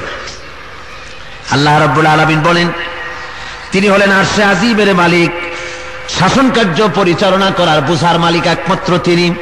ওই আল্লাহ রাব্বুল আলামিন নিজে সীমাহীন ক্ষমতার মালিক। তিনি সৃষ্টি লোকের মধ্যে তিনি তার বান্দার ভেতর থেকে যারে খুশি তাকে তিনি রূহ দান করেন। রূহ মানে ওহী, রূহ মানে জিবরাইল। এখানে রূহ অর্থ হলো জিবরাইল বা ওহী বা নবুয়ত। বান্দার ভিতর থেকে আল্লাহ যাকে খুশি বান্দাদের মধ্য থেকে তাকে তিনি নবী বানান। তোমাদের খেয়াল খুশি মতো নবী আল্লাহ বানান না, আল্লাহ নবী বানান তার ইচ্ছে মতো। যারে খুশি বান্দাদের ভেতর থেকে তাকে তিনি নবুয়ত প্রদান করেন। ওই যে কালকে বলেছিলাম বা প্রথম দিন বলেছিলাম, নবুয়ত ছায়া পাওয়া যায় না, নবুয়ত ভোট দিয়ে বানানো যায় না, নবুয়ত দাবি করে হওয়া যায় না। নবুয়ত আসে আল্লাহর পক্ষ থেকে। কার পক্ষ থেকে আসে বলেন? আল্লাহ রাব্বুল আলামিনের পক্ষ থেকে আসে নবুয়ত। কেন নবী পাঠায়? আল্লাহ বলেন লিইউনজিরা ইয়াউমাত তালাক, যাতে করে তারা ভয় দেখাতে পারে, সতর্ক করতে পারে সাক্ষাতের দিন সম্পর্কে। কার সাথে সাক্ষাৎ? জোরে কোন, কার সাথে সাক্ষাৎ? আল্লাহর সাথে সাক্ষাৎ করার দিন সম্পর্কে যেন তারা মানুষকে ভয় দেখাতে পারে, বুঝাতে পারে। ইয়াউমা হুম বারিজুনা লা ইয়াখফা আলাল্লাহি মিনহুম শাই লিমানিল মুলকুল ইয়াউম লিল্লাহিল ওয়াহিদিল কাহ্হার। সেদিন তোমরা নিরাভরণ হয়ে, আবরণহীন হয়ে আল্লাহর দরবারে তোমাদেরকে উপস্থিত হতে হবে। সেদিন সবাই নিরাভরণ হয়ে আবরণহীন অবস্থায় আল্লাহর দরবারে সকলকে উপস্থিত হতে হবে। লা ইয়াখফা আলাল্লাহি মিনহুম শাই, সেদিন আল্লাহর কাছে তোমাদের কোনো জিনিস গোপন থাকবে না। যা করেছো সব আল্লাহর কাছে প্রকাশিত হয়ে পড়বেন, তিনি সব জানেন। সেদিন সেই হাসরের ময়দানে আল্লাহ রাব্বুল আলামিন সেই হাসরের ময়দানে বলবেন লিমানিল মুলকুল ইয়াউম, আজকের আধিপত্য, আজকের রাজত্ব, আজকের বাদশাহী কার? দুনিয়ার সব মরে যাবে, মানুষ থাকবে না, সব শেষ। এরপরে আল্লাহ রাব্বুল আলামিন হযরতে আজরাইলকে ডেকে বলবেন, হাদিস শরীফে আছে, আল্লাহ রাব্বুল আলামিন বলবেন, আজরাইল রে, এখন আর কারা বাকি আছে? হযরতে আজরাইল বলবেন, আল্লাহ দুনিয়ার কোনো মানুষ নাই, এখন বাকি আছে হযরতে জিবরাইল, হযরতে মিকাইল, হযরতে ইসরাফিল, আর আমি আজরাইল, আর কেউ বাকি নাই।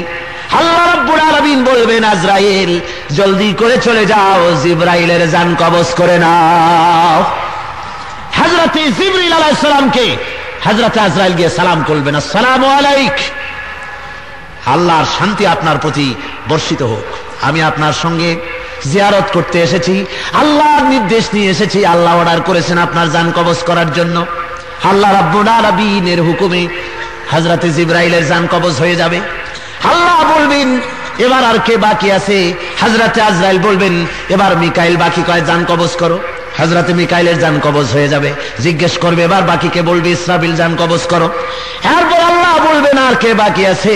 হযরতে আজরাইল বলবেন, আল্লাহ আমি বাকি আছি, আর কেউ নাই, আর তো তুমি আছো আল্লাহ, তুমি ছাড়া আর কেউ নাই।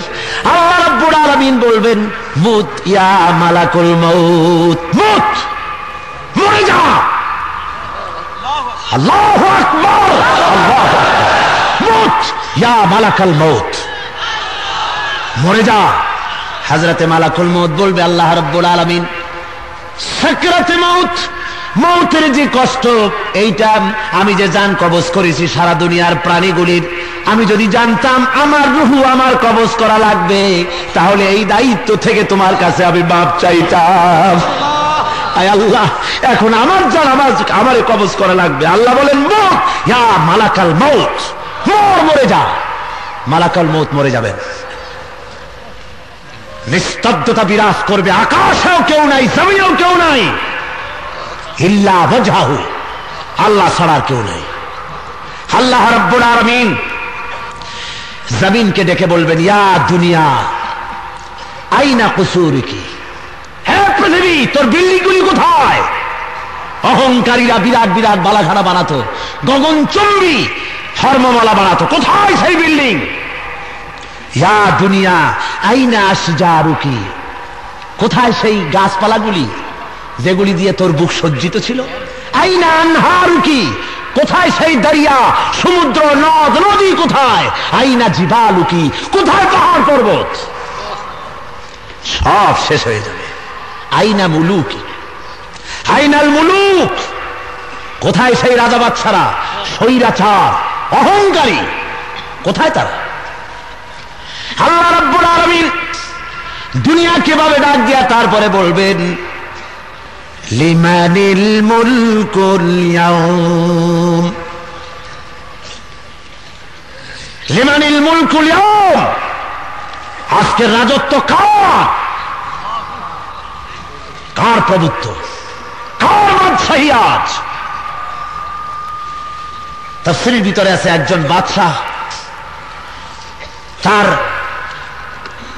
রাষ্ট্রীয় অভিষেকের দিনে তিনি একজনকে বললেন যে তুমি কোরআন শরীফ থেকে তেলাওয়াত করো, তেলাওয়াতের মাধ্যমে আমি মাথায় মুকুট পরব। একজন আলিম তেলাওয়াত করলেন কোরআন শরীফের এই রুকুটি, যে রুকুটি আমি আপনাদের সামনে বলছি। লিমানিল মুলকুল ইয়াউম যখনই বলেছেন, বাদশাহ কাঁপতে কাঁপতে সিংহাসন থেকে পড়ে গিয়েছেন, মাথার তাজ খুলে রেখে বলল, আল্লাহ বেশক কোন সন্দেহ নেই আসমান ও জমিনের মালিক একমাত্র তুমি, তুমি ছাড়া কেউ নাই।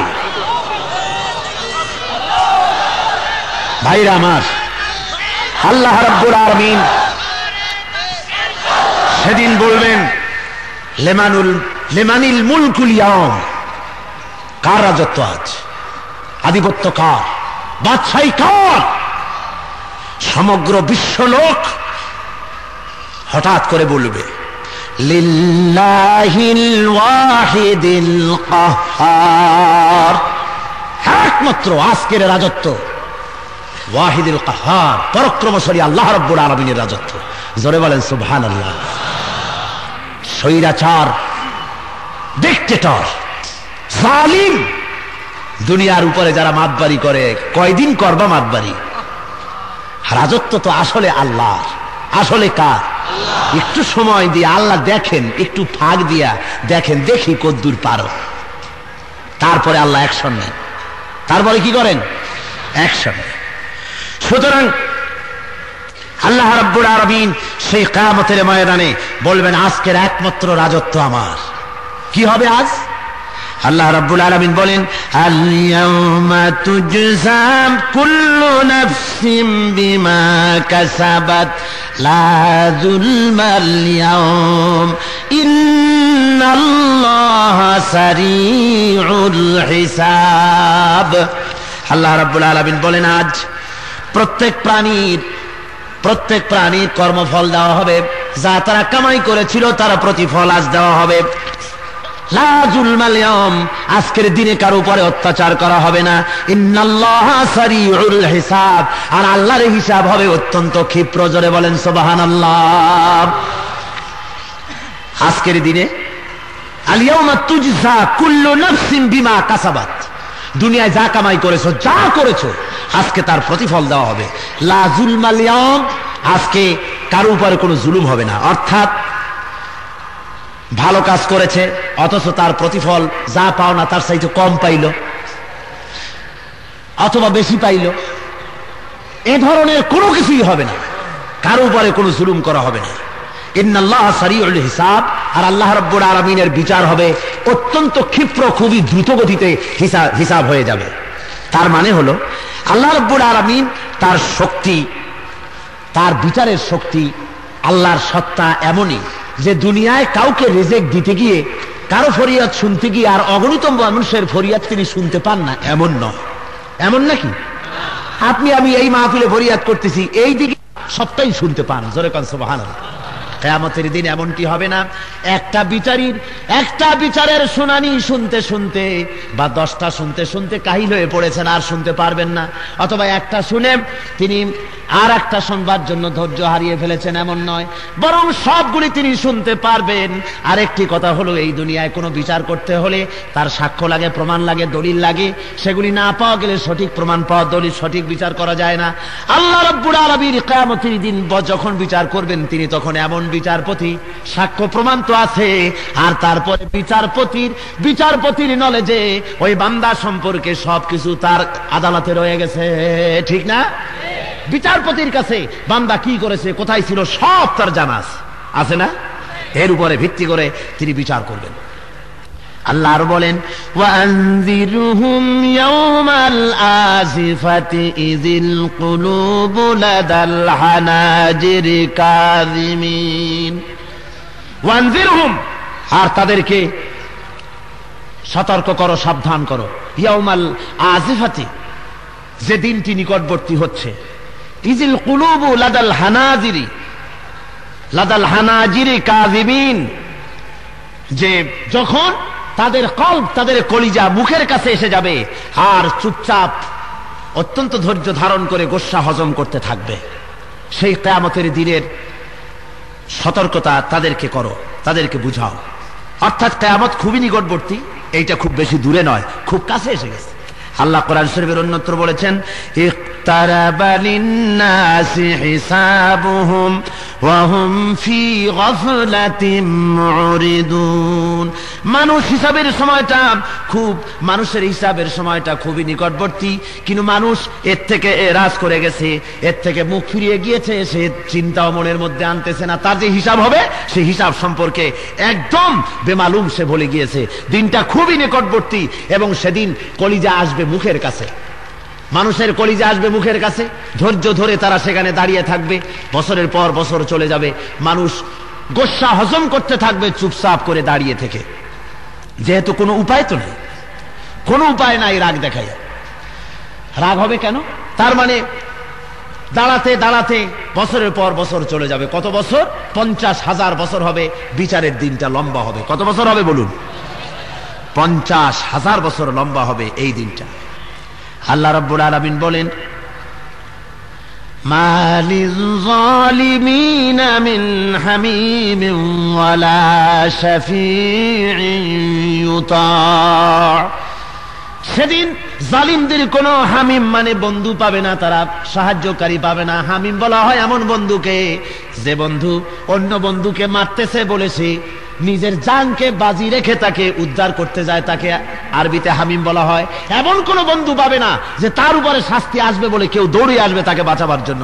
ওয়ালা শাফিঈন ইউতা, আর এমন কোন সুপারিশকারীও পাওয়া যাবে না যার সুপারিশ শুনতে আল্লাহ বাধ্য হবেন। জোরে কোন সুবহানাল্লাহ। কারো ক্ষমতা নাই সেদিন আল্লাহর দরবারে সুপারিশ করার। আল্লাহ যাদেরকে সুপারিশ করার জন্য পারমিশন দিবেন তারা ছাড়া আর কেউ পারবে না। সুপারিশের ব্যাপারটা আল্লাহ নিজে কন্ট্রোল করবেন। কে করবেন কোন? সূরা জুমারের মধ্যে আল্লাহ রাব্বুল আলামিন বলেন, কুল লিল্লাহিস শাফাআতু জামিআ।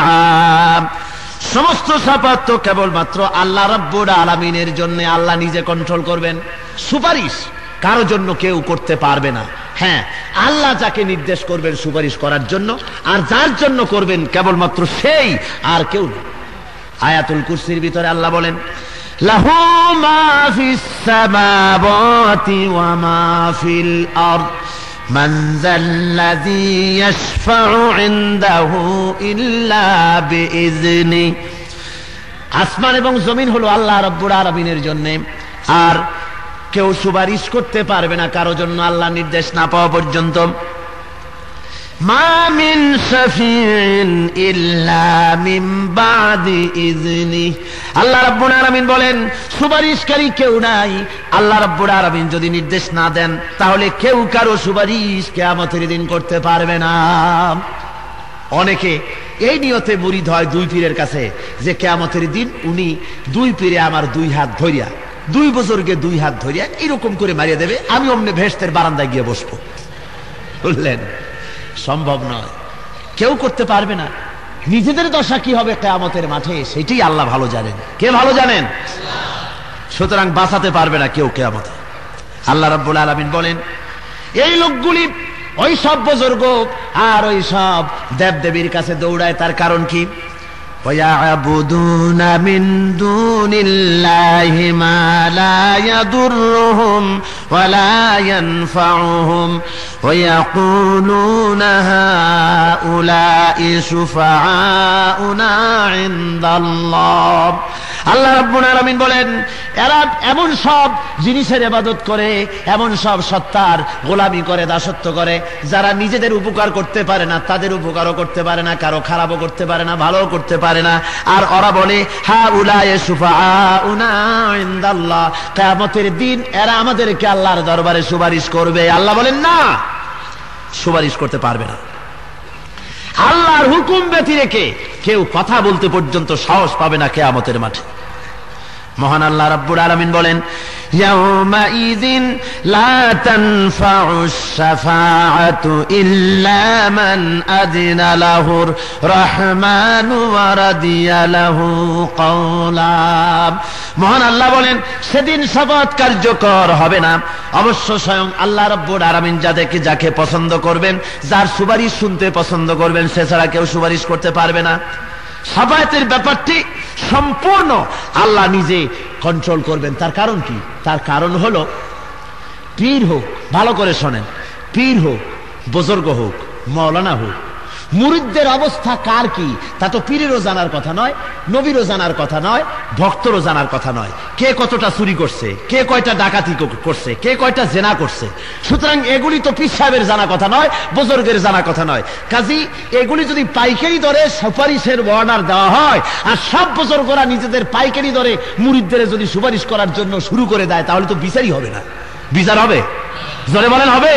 সাধারণ ভাবে বোঝেন, একটা অফিসার, কোন একটা মিলের ম্যানেজার, সেই মিলের ম্যানেজার যদি পাইকারি দরে বন্ধু বান্ধব আত্মীয় স্বজন সকলের সুপারিশ গ্রহণ করা শুরু করে চাকরি দেওয়ার জন্য, তো মিলের কাজ তো 12:30 বাজবে, ঠিক কিনা কোন? বিপর্যস্ত হয়ে যাবে মিল, বিপর্যস্ত হয়ে যাবে অফিস সকলের সুপারিশ শুনলে। সেই জন্য আল্লাহ রাব্বুল আলামিন আহকামুল হাকিমিন, তাই তিনি এই সুপারিশের দায়িত্ব, সুপারিশের সম্পূর্ণ ব্যাপারটা নিজ হাতে কন্ট্রোল করেছেন, মানুষের হাতে ছেড়ে দেন নাই। কিয়ামতের দিন 50,000 বছর মানুষ দাঁড়িয়ে থেকে হয়রান হয়ে যাবে। তারা বলবে আল্লাহ রাব্বুল আলামিন, তারা হয়রান হয়ে গিয়া হযরতে আদম আলাইহিস সালামের কাছে গিয়ে বলবেন, আবাল বাশার, আমরা বিপদে পড়ে গেছি, আমাদের ব্যাপারে আল্লাহর কাছে সুপারিশ করুন। হযরতে আদম বলবেন, ওগো আসরবাসীরা, আমি পারবো না সুপারিশ করতে, যেহেতু আমি আল্লাহর হুকুমকে অমান্য করেছিলাম, ভুল করে অমান্য করেছিলাম। আমি জানি না আজ হাসরের ময়দানে আল্লাহ রাব্বুল আলামিন আমার সঙ্গী কি ব্যবহার করবে, আমার জানা নাই। সুতরাং তোমরা যাও হযরত নূহ আলাইহিস সালামের কাছে, দেখো তিনি কিছু করতে পারেন নাকি। হাসরবাসীরা হযরত নূহের কাছে চলে যাবে। নূহ আলাইহিস সালাম বলবেন, আমার দ্বারাও সম্ভব হবে না, আমি সাহস পাবো না আল্লাহর সামনে কথা বলার। তার কারণ হলো, আমি যখন জাহাজে ওঠার জন্য আমার ছেলেকে বলেছিলাম, ইয়া বুনাইয়ার কাম মানা, ও ছেলে জাহাজে ওঠো, আল্লাহ রাব্বুল আলামিন বলেছিলেন, নূহরে তোমার ওই ছেলে তাওহীদ মানে না, রিসালাত মানে না, আখিরাত মানে না, এমন ছেলেকে যদি আহাল বলে পরিচয় দাও, লাইসা মিন আহলিক, সে তোমার আহাল নয়, এমন ছেলেকে যদি আহাল বলে পরিচয় দাও, নবুয়তির দপ্তর থেকে তোমার নাম কাটা যাবে। ভাইরা আমার, হযরত নূহ বলবেন, আমার দ্বারা সম্ভব না, আমি সাহস পাই না আল্লাহর সামনে কথা বলার। হযরত নূহ বলবেন, চলে যাও মূসা আলাইহিস সালামের কাছে। মূসা আলাইহিস সালাম বলবেন, আমিও পারবো না, যেহেতু আমি বনি ইসরাইলের একটা লোককে, ফেরাউনের জাতির একটা লোককে একটা থাপ্পড় মারছিলাম, মেরেছিলাম এমনি শাসন করার জন্য, কিন্তু সে যে মরবে আমি জানতাম না, আমার একটা থাপ্পড় খেয়ে সে মরে গেছে। আমি মারার নিয়ত করে মানি নাই, কিন্তু জানি না আজই কিয়ামতের ময়দানে আল্লাহর দরবারে আমার কি হাসর হবে, আল্লাহ আমার সাথে কি ব্যবহার করবে আমার জানা নাই, আমার সাহস নাই আল্লাহর সামনে কথা বলার। তোমরা হযরত ইব্রাহিমের কাছে যাও। হযরত ইব্রাহিম বলবেন, আমার দ্বারাও সম্ভব নয়, আমিও পারবো না, যেহেতু আল্লাহ রাব্বুল আলামিনের দরবারে আমারও কিছু ভুল ত্রুটি আছে নাকি আমি জানি না, থেকে যেতে পারে। আমাকে যখন ডাকা হয়েছিল পূজা করার জন্য, মূর্তি পূজা করার জন্য, আমি তখন আকাশের দিকে তাকায় বলেছিলাম, ইন্নী সাকিম, আমি অসুস্থ বলেছিলাম, অথচ আমি সুস্থ ছিলাম। কাজী এই যে কথা বলেছি, কিয়ামতের দিন আল্লাহর দরবারে কি আমার অবস্থা হবে আমার জানা নাই। হযরত ইব্রাহিম আলাইহিস সালাম বলেছিলেন, ইন্নী সাকিম, আমি অসুস্থ, আসলে সুস্থ ছিলেন। তাহলে অসুস্থতা কি? মানুষের অসুস্থতা এবং সুস্থতা দুই রকম। কয় রকম? একটা হলো মানসিক, আর একটা হলো শারীরিক। কথা বুঝছেন তো? সুতরাং হযরত ইব্রাহিম মিথ্যা কথা বলেন নাই, কোন পয়গম্বর মিথ্যা বলতে পারেন না। হযরত ইব্রাহিম মিথ্যা বলেন নাই, বলেছিলেন কি? হযরত ইব্রাহিমের অবস্থা ছিল গোটা জাতি মূর্তি পূজায় লিপ্ত, আল্লাহরে ছেড়ে দিয়েছে। সুতরাং পয়গম্বর মূর্তি পূজায় লিপ্ত জাতিকে দেখে মানসিক অবস্থা সুস্থ থাকতে পারে না, পারে? সুতরাং মানসিক দিক থেকে তিনি অসুস্থ ছিলেন। এতটুকুন কারণে হযরত ইব্রাহিম বলবেন, কিয়ামতের ময়দানে আমার সাহস নাই আজ আল্লাহর দরবারে গিয়ে তোমাদের ব্যাপারে সুপারিশ করার, বরং তোমরা চলে যাও হযরত ঈসার কাছে। হযরত ঈসা বলবেন, আসরবাসীরা, আমিও পারবো না তোমাদের জন্য সুপারিশ করতে। তার কারণ হলো গোটা দুনিয়ার খ্রিস্টানেরা আমাকে আল্লাহর ছেলে বলেছে। জোরে বলেন নাউযুবিল্লাহ। খ্রিস্টানেরা বলেছে, وقالت النصارى মাসীহু ইবনুল্লাহ। আর আমাকে আল্লাহর পুত্র বলেছে, অথচ আমি তাদেরকে বলতে বলি নাই। এই যে আমার আল্লাহর পুত্র বলেছে, আজ এই আসরের ময়দানে আল্লাহ আমার সঙ্গে কি ব্যবহার করবে আমার জানা নাই, সুতরাং আমি পারবো না, তবে একটা সাজেশন দিতে পারি। আজ এই সুপারিশের কাম কেউ করতে পারবে না। চলে যাও আসরবাসীরা, আখেরি জামানার পয়গম্বর নবী মুহাম্মদ রাসূলুল্লাহ সাল্লাল্লাহু আলাইহি সাল্লামের কাছে চলে যাও। আজকের এই দায়িত্ব তার কাছে যাও। হাসরবাসীরা দেখবে আল্লাহর নবী মাকামে মাহমুদের সিজদায় থাকবেন। হাসরবাসীরা বলবেন, ইয়া রাসূলুল্লাহ, আমরা বিপদে পড়েছি, মুসিবতে পড়েছি, আমাদের জন্য সুপারিশ করুন। নবীজি বলবেন, হাসরবাসীরা আজকের এই কাজ আমার জন্য, চলো আল্লাহর কাছে বলি। ভাইরা আমার, আল্লাহ রাব্বুল আলামিনের কাছে আল্লাহর হাবিব বিচারের জন্য বলবেন। রব্বুল আলামিন বলবেন, হাবিব, বেহেশতি মানুষ তুমি বাঁচো, তোমার উম্মতের বেহেশতি মানুষ বাইসা দাও। তোমার উম্মতের বেহেশতি বান্দাগুলি আমার, তোমার উম্মত বেহেশতে কারা কারা যাবে তুমি বাইসা নাও। আল্লাহর নবীর স্ত্রী হযরত আয়েশা উম্মুল মুমিনিন বলেন, ইয়া রাসূলুল্লাহ, কিয়ামতের দিন লক্ষ কোটি কোটি মানুষের মধ্য থেকে, লাখো লাখো পয়গম্বরদের উম্মতের মধ্য দিয়া, এত মানুষের মধ্য দিয়ে আপনার উম্মত আপনি কেমনে বেছে নেবেন?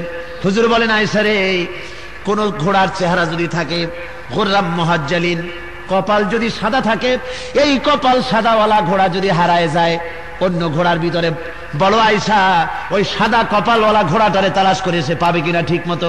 হযরত আয়েশা বলেন, হুজুর নিঃসন্দেহে পাবে, কোনো অসুবিধা নাই।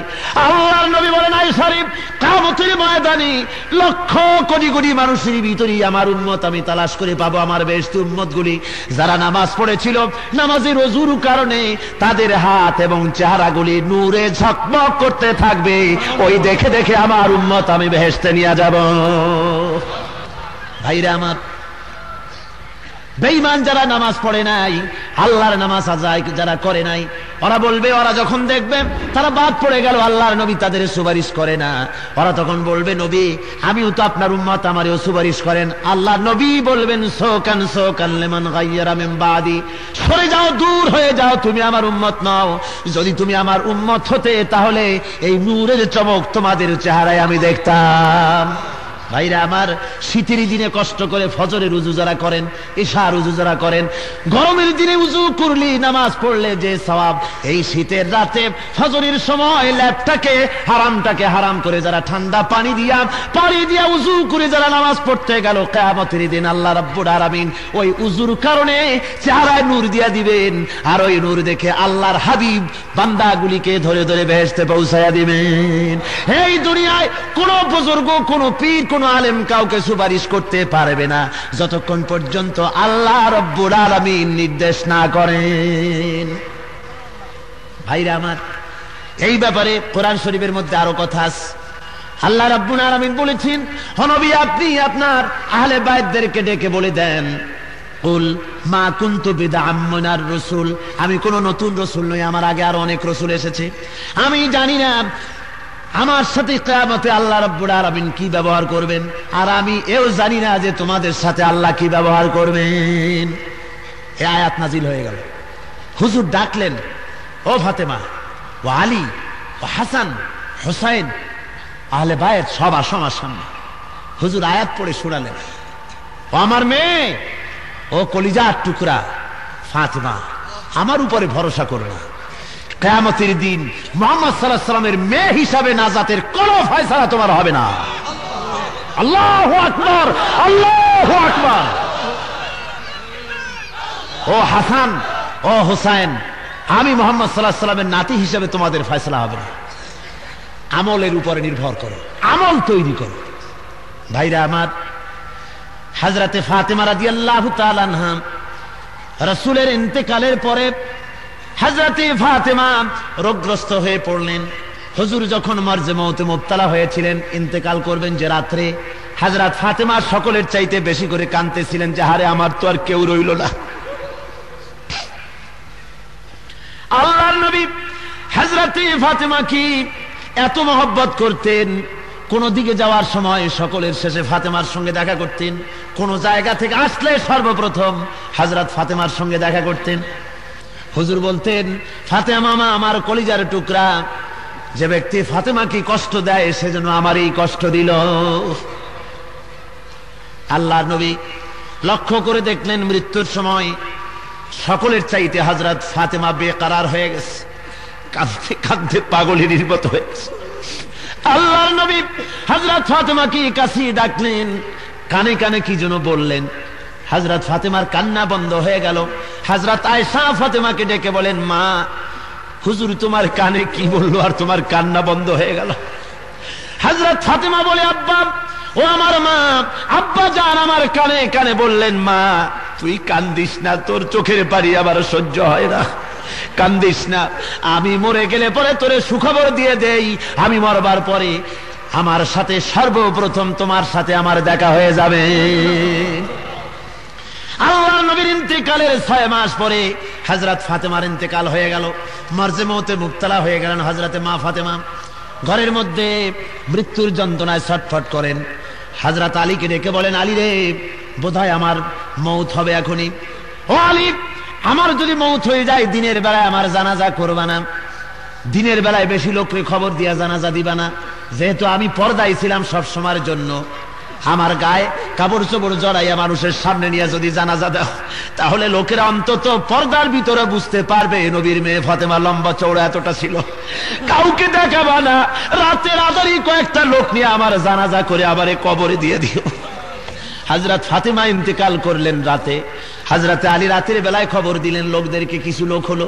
হযরতে আবু যর কবর খোঁজার কাছে গেলেন। কবর খোঁজা হয়ে গেল। কবরের ভিতরে হযরত আবু যর নিচে নেমে গিয়ে বলেন, কবর রে, তোর মধ্যে আজ কারে রাখবো তুই কি জানিস? এরে কবর, তোর ভিতরে আজকে যারে রাখবো তিনি হলেন বেহেশতের সরদারিনী, বেহেশতের সমস্ত নারীদের সরদারিনী খাতুনে জান্নাত মা ফাতেমা। খবরদার কবর ফাতেমার সঙ্গে বেয়াদবি করবি না। কবরের থেকে কোনো আওয়াজ নাই। আবার হযরতে আবু যর বলেন, কবর রে শোন, তোর ভিতরে যারে রাখবো তিনি হলেন সৈয়দ আসবাবে আহলিল জান্নাহ, বেহেশতের জওয়ানদের সরদার হযরতে ইমাম হাসান হোসেনের মারে রাখবো। খবরদার বেয়াদবি করবি না, কোনো আওয়াজ নাই, কোনো খবর নাই। এরপরে হযরত আবু যর আবার বলেন, কবর রে শোন, তোর মধ্যে যারে রাখবো তিনি হলেন আসাদুল্লাহিল গালিব, দুনিয়ার কাফিরদের জন্য বাঘ বানিয়ে আল্লাহ যারে পাঠাইছেন সেই আলীর স্ত্রী। খবরদার বেয়াদবি করবি না। কোনো জবাব আসে না। এইবারে হযরত আবু যর আরো জোরে চিৎকার দিয়ে বলে, কবরের মাটি, তোর ভিতরে কারে রাখবো জানিস? ইনি হলেন আখেরি জামানার পয়গম্বর নবী মুহাম্মদুর রাসূলুল্লাহ সাল্লাল্লাহু আলাইহি সাল্লামের কলিজার টুকরা নয়নের পুতুলি মা ফাতেমারে তোর ভিতরে রেখে যাব। খবরদার বেয়াদবি করবি না। কবরের ভিতর থেকে আওয়াজ এসে গেল মানুষের মতো করে। কবর ডাক দিয়া বলে, আবু যর, আমি ফাতেমা চিনি না, খাতুনে জান্নাত চিনি না, হাসান হোসেনের মা চিনি না, আসাদুল্লাহিল গালিব আলীর স্ত্রী চিনি না, আল্লাহর নবী মুহাম্মদ রাসূলুল্লাহর মেয়ে ফাতেমারে চিনি না। আমল যদি ভালো হয় জান্নাতের বিছানা কবরে বিছায় দেওয়া হবে, আর যদি আমল খারাপ হয় আমার কবরের মাটি পৃথিবীর এক প্রান্তে চলে যাবে, আর এক মাটি আর এক প্রান্তে চলে যাবে। দুই দিক থেকে দুই মাটি এমন জলে ঠাসা মারা হবে, গোশত আর হাড় মাটির সাথে জনমের মতো মিশাইয়া দেওয়া হবে। ভাইরা আমার, হযরতে আবু যর চিৎকার মেরে যে বের হয়ে গেলেন, জীবনে আর সংসার করতে পারেন নাই। আমি বলি ভাইরা, এই জন্য এই দুনিয়ার বুকে কোনো বুজুর্গ, কোনো পীর, কোনো মাওলানা সাহেবের উপরে নির্ভর করে থাকবেন না যে উনি বাঁচাইয়া দিবেন। বাঁচাবে আপনার আমল। আমল যদি ভালো হয় তাহলে কিয়ামতের দিন আল্লাহ বাঁচাবার ব্যবস্থা করে দিবেন। সেই জন্য আমল ভালো করে তৈরি করতে হবে, আমল যেন খারাপ না হয়ে যায়। আমল যদি ভালো হয়, যদি মনটা নরম হয়, রাতের বেলায় যদি কাঁদতে পারেন, শেষ রাত্রে উঠে চোখের পানি ফেলায় যদি কাঁদেন, আল্লাহ রে, আমার মতো গুনাহগার আকাশের নিচে জমিনের উপরে আর নাই। রব্বুল আলামিন, তুমি মেহেরবানি করে জিন্দেগীর গুনাহ আমারে মাফ করে দাও। এইভাবে বান্দা যখন কান্দে, চতুর্থ আকাশের পরে অথবা প্রথম আকাশে আল্লাহ আসেন আর ফেরেশতারে বলেন, ফেরেশতারা দেখ, তাম পৃথিবীর লক্ষ কোটি কোটি মানুষ ঘুমানো, কিছু কিছু মানুষ ওই যে বসে বসে কান্দে। কয় কান্দে কে? ফেরেশতারা বলে, আল্লাহ তুমি তো ভালো জানো। আল্লাহ কয় না, তোদের মুখে শুনতে চাই। ফেরেশতারা বলবে, রব্বুল আলামিন, ওরা গুনাহ করেছি, জাহান্নামের আগুন থেকে তোমার কাছে মাপ চাই। তোমার গজব থেকে মাপ চায়। আল্লাহ বলেন ফেরেশতারা আমার ওই বান্দাকে আমারে দেখছে নাকি? কয় না দেখে নাই। কয় আমার বেহেশত দেখছে নাকি? কয় না দেখে নাই। আমার দোজখ দেখছে নাকি? কয় না দেখে নাই। আল্লাহ রাব্বুল আলামিন বলেন ফেরেশতারা আমার এই বান্দাগুলি আমারে দেখলো না, আমার বেহেশত দেখলো না, আমার দোজখ দেখলো না, হাসর দেখলো না, শুধুমাত্র নবীর কথা বিশ্বাস করে, কোরআন ও হাদিসের কথা বিশ্বাস করে, রাতের আরামের ঘুম হারাম করে কিভাবে কান্দে তাকাইয়া দেয়। ও আমার ফেরেশতারা তোরা সাক্ষী থেকে যা, আমার রহমতের দরিয়ায় জোশ মেরেছে, আমার ওই ক্রন্দনরত বান্দাগুলিকে আমি আল্লাহ মাফ করে দিলাম। ভাইরা আমার, এই জন্য বলি আল্লাহর সঙ্গে গভীর সম্পর্ক স্থাপন করতে হবে। ওই কিয়ামতের দিন কেউ বাঁচাতে পারবে না, একমাত্র আল্লাহ রাব্বুল আলামিন ছাড়া তিনি বাঁচাতে পারবেন। তাই সুপারিশের মালিক একমাত্র আল্লাহ, তিনি সুপারিশ যাকে করতে বলবেন তিনি ছাড়া কেউ করতে পারবে না। এরপরে আল্লাহ বলেন ইয়ালামু খাইনাতাল আয়ুনি ওয়া মা তুখফিস সুদূর। এ বান্দা, তোমার সিনার মধ্যে কি লুকাও, তোমার চক্ষু কি লুকোচুরি খেলে, আর মনের ভিতরে কি গোপন থাকে, আমি সব জানি। বিচার আমার কাছে আছে, আমি বিচার করব। ওয়াল্লাহু ইয়াকযী বিল হক ওয়াল্লাযীনা ইয়াদউনা মিন দুনিহি লা ইয়াকযুনা বিশাইইন ইন্নাল্লাহা হুয়াস সামিউল বাসীর। আল্লাহু ইয়াকযী বিল হক, আল্লাহর ফয়সালাই হবে চূড়ান্ত ফয়সালা। ওয়াল্লাযীনা ইয়াদউনা মিন দুনিহি লা ইয়াকযুনা বিশাই, আল্লাহরে বাদ দিয়া তোমরা যাদের ডাকাডাকি করো ওদের হাতে কোনো ফয়সালা নেই, ওরা কোনো ফয়সালা করতে পারবে না। ফয়সালার মালিক কে? আল্লাহ। ইন্নাল্লাহু হুয়াস সামিউল বাসীর, আর নিশ্চয়ই আল্লাহ সবকিছু শোনেন এবং দেখেন। সেই আল্লাহর উপরে নির্ভর করতে হবে জীবনের সবকিছু। কার উপরে নির্ভর করবেন? আল্লাহর উপরে। আর সুপারিশের একমাত্র সবকিছুর মালিক, সুপারিশের মালিক আল্লাহ রাব্বুল আলামিন। তিনি কিয়ামতের দিন যদি মেহেরবানি করেন তাহলে আমরা বাঁচতে পারবো, আর যদি মেহেরবানি না করেন বাঁচার কোনো উপায় নাই। সেজন্য নির্ভর করতে হবে একমাত্র কার উপরে বলুন? আরো জোরে বলেন, কার উপরে? আল্লাহর উপরে। সুতরাং আসুন সরওয়ারে কায়নাত সাল্লাল্লাহু আলাইহি ওয়াসাল্লামের শানে সালাত ও সালাম পেশ করা যাক। ইয়া নবী সালাম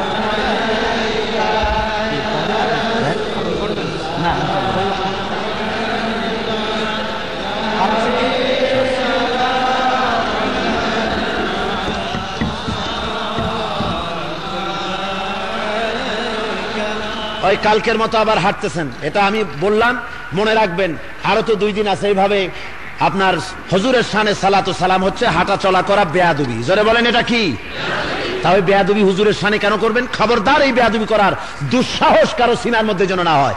যিনি যেখানে আছেন আল্লাহর বান্দার মতো, গোলামের মতো দাঁড়িয়ে যান, আর মহব্বতের সাথে হুজুরের জন্য প্রাণ খুলে সালাম পেশ করেন। ইয়া নবী সালাম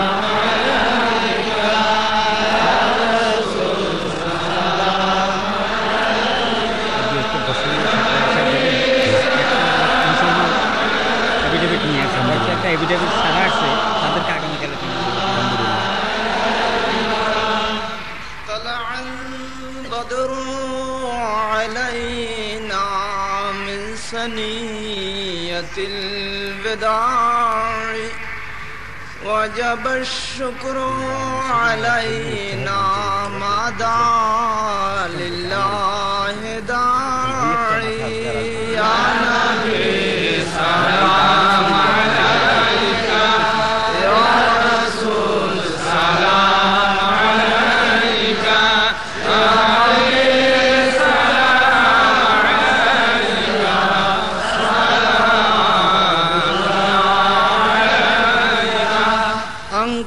شمس أنت بدر أنت نور فوق نور أنت كسر غال أنت مصباح الصدور يا نبي سلام عليك يا رسول سلام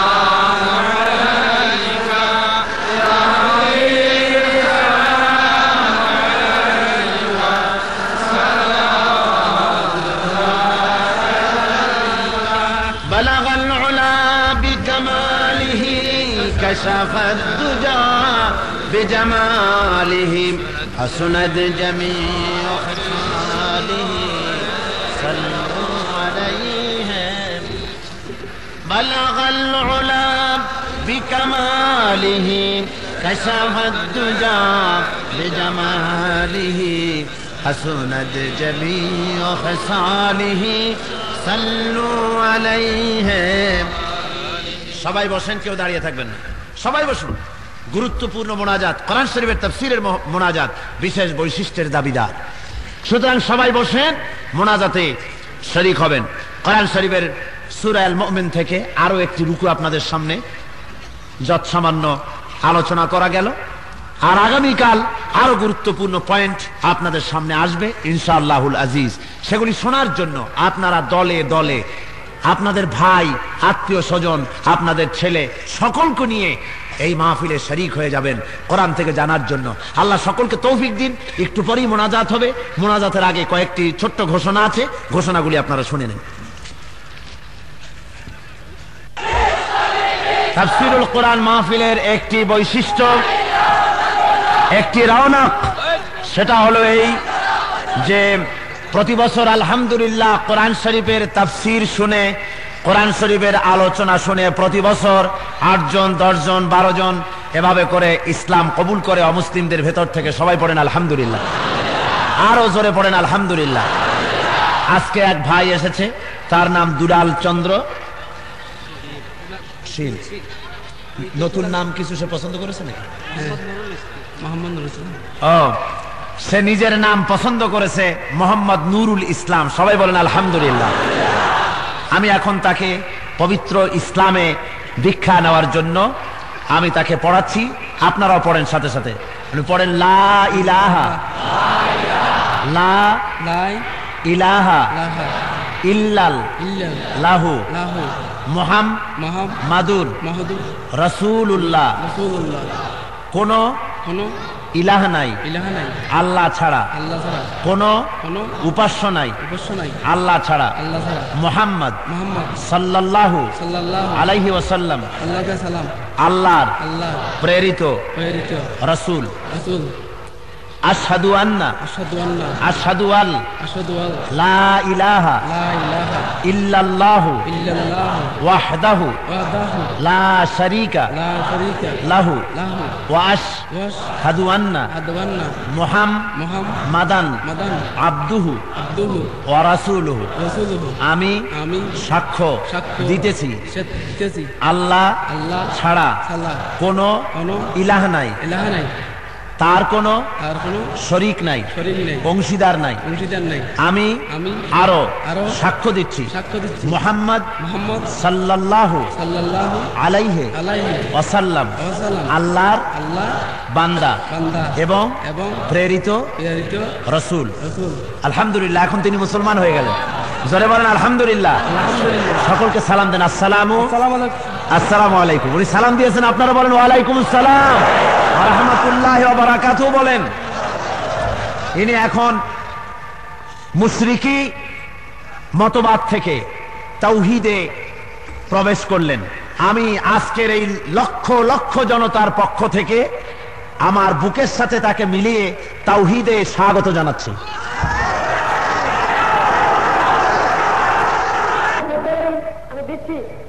যে আমরা অনেকেই বক্তৃতা রেকর্ড করেছি, হয়তো ঘরে নিয়ে যাবো, আর